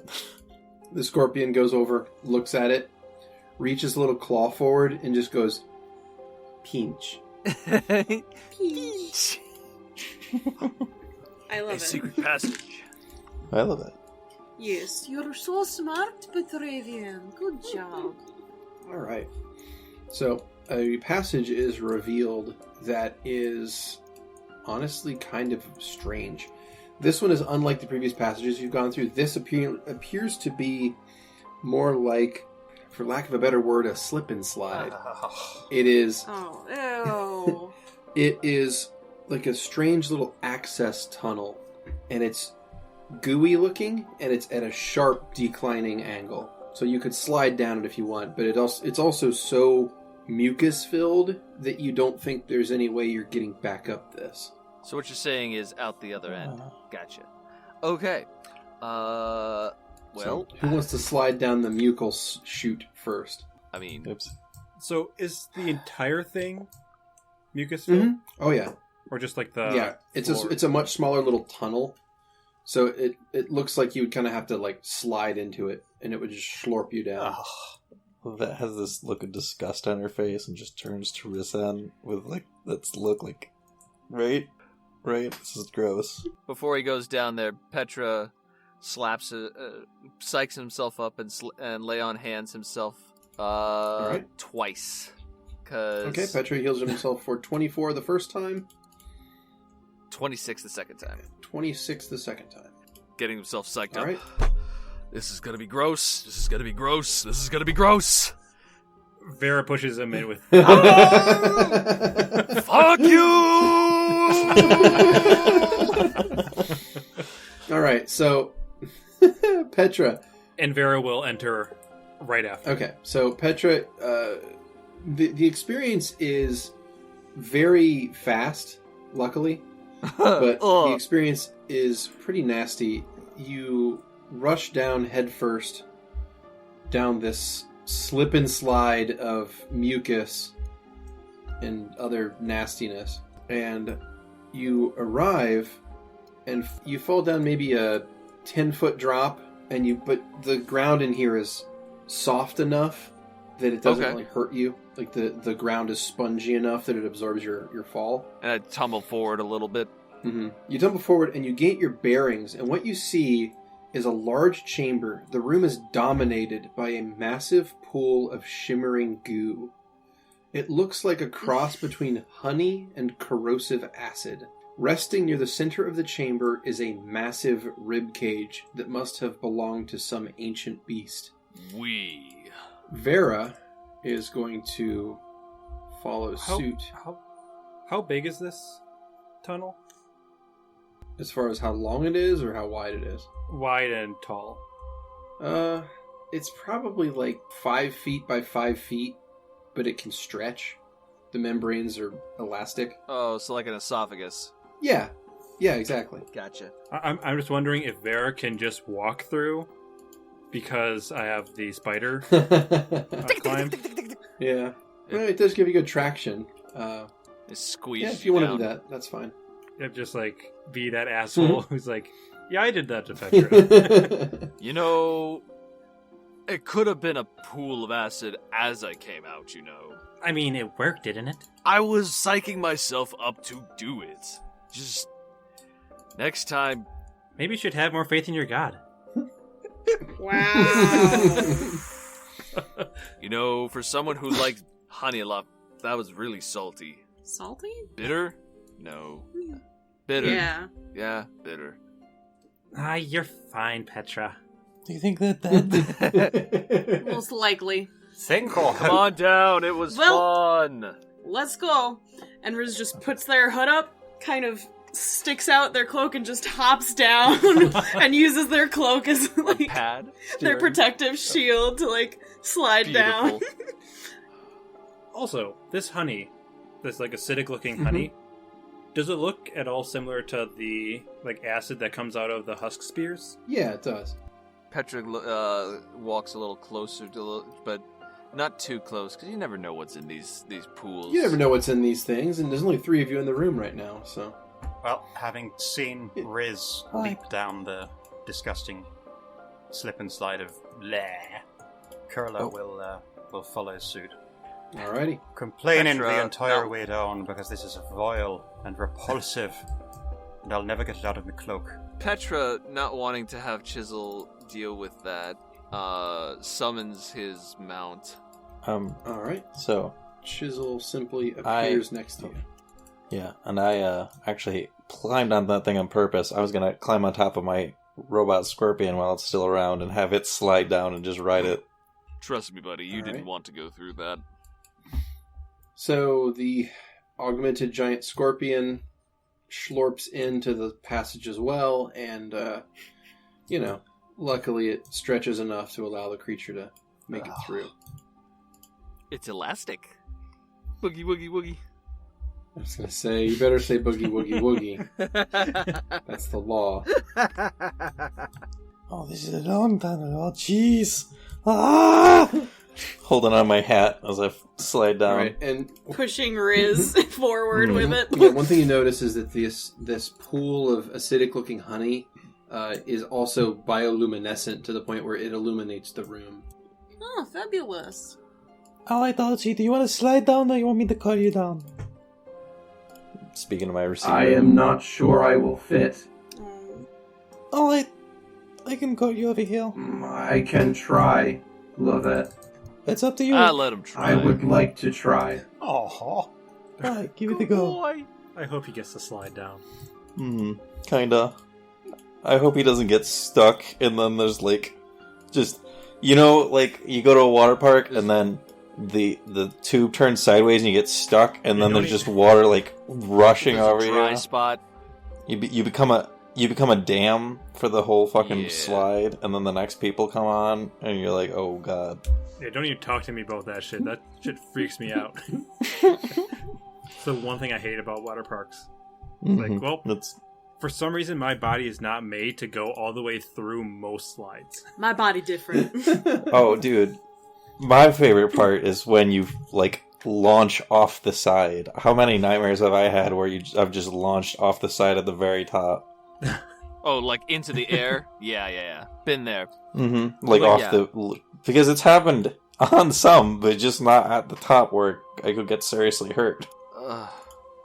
Alrighty. I'd like to do a perception check.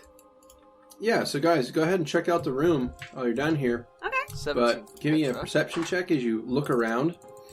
And what you see is that this room appears to be some sort of receptacle for holding honey, you think? Maybe this is some sort of honey stomach? Yeah, this is probably its second stomach or storage. So, can we call out from the top? Yep. Our perception Petravian, checks? 17. Chisel, 20. A 30 for Archibald, and then I got a 14 on Lovette. Risen got a nat 1, which was 21. Vera got 30.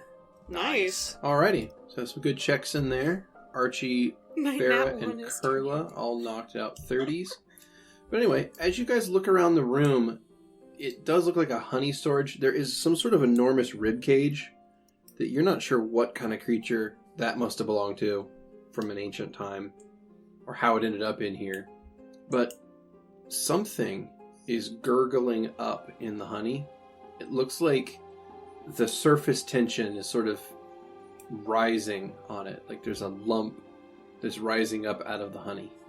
I ready myself. You ready yourself. I ready myself. Because what you see will shock you. Okay. God. Now, you see a enormous animated clump of honey. It has long... What? It has long tendrils. It appears to behave like a slime almost, but it's made of honey.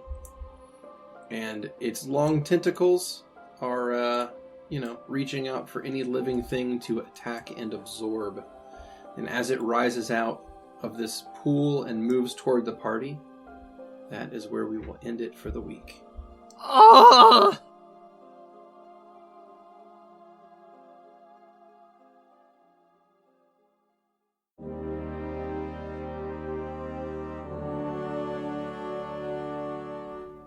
Thanks for listening. As always, special thanks to William Succi and Andreas Pichler for the intro and outro themes, and as always, Emily Roll for Fantasy for this episode's soundtrack. Interested in following us on social media?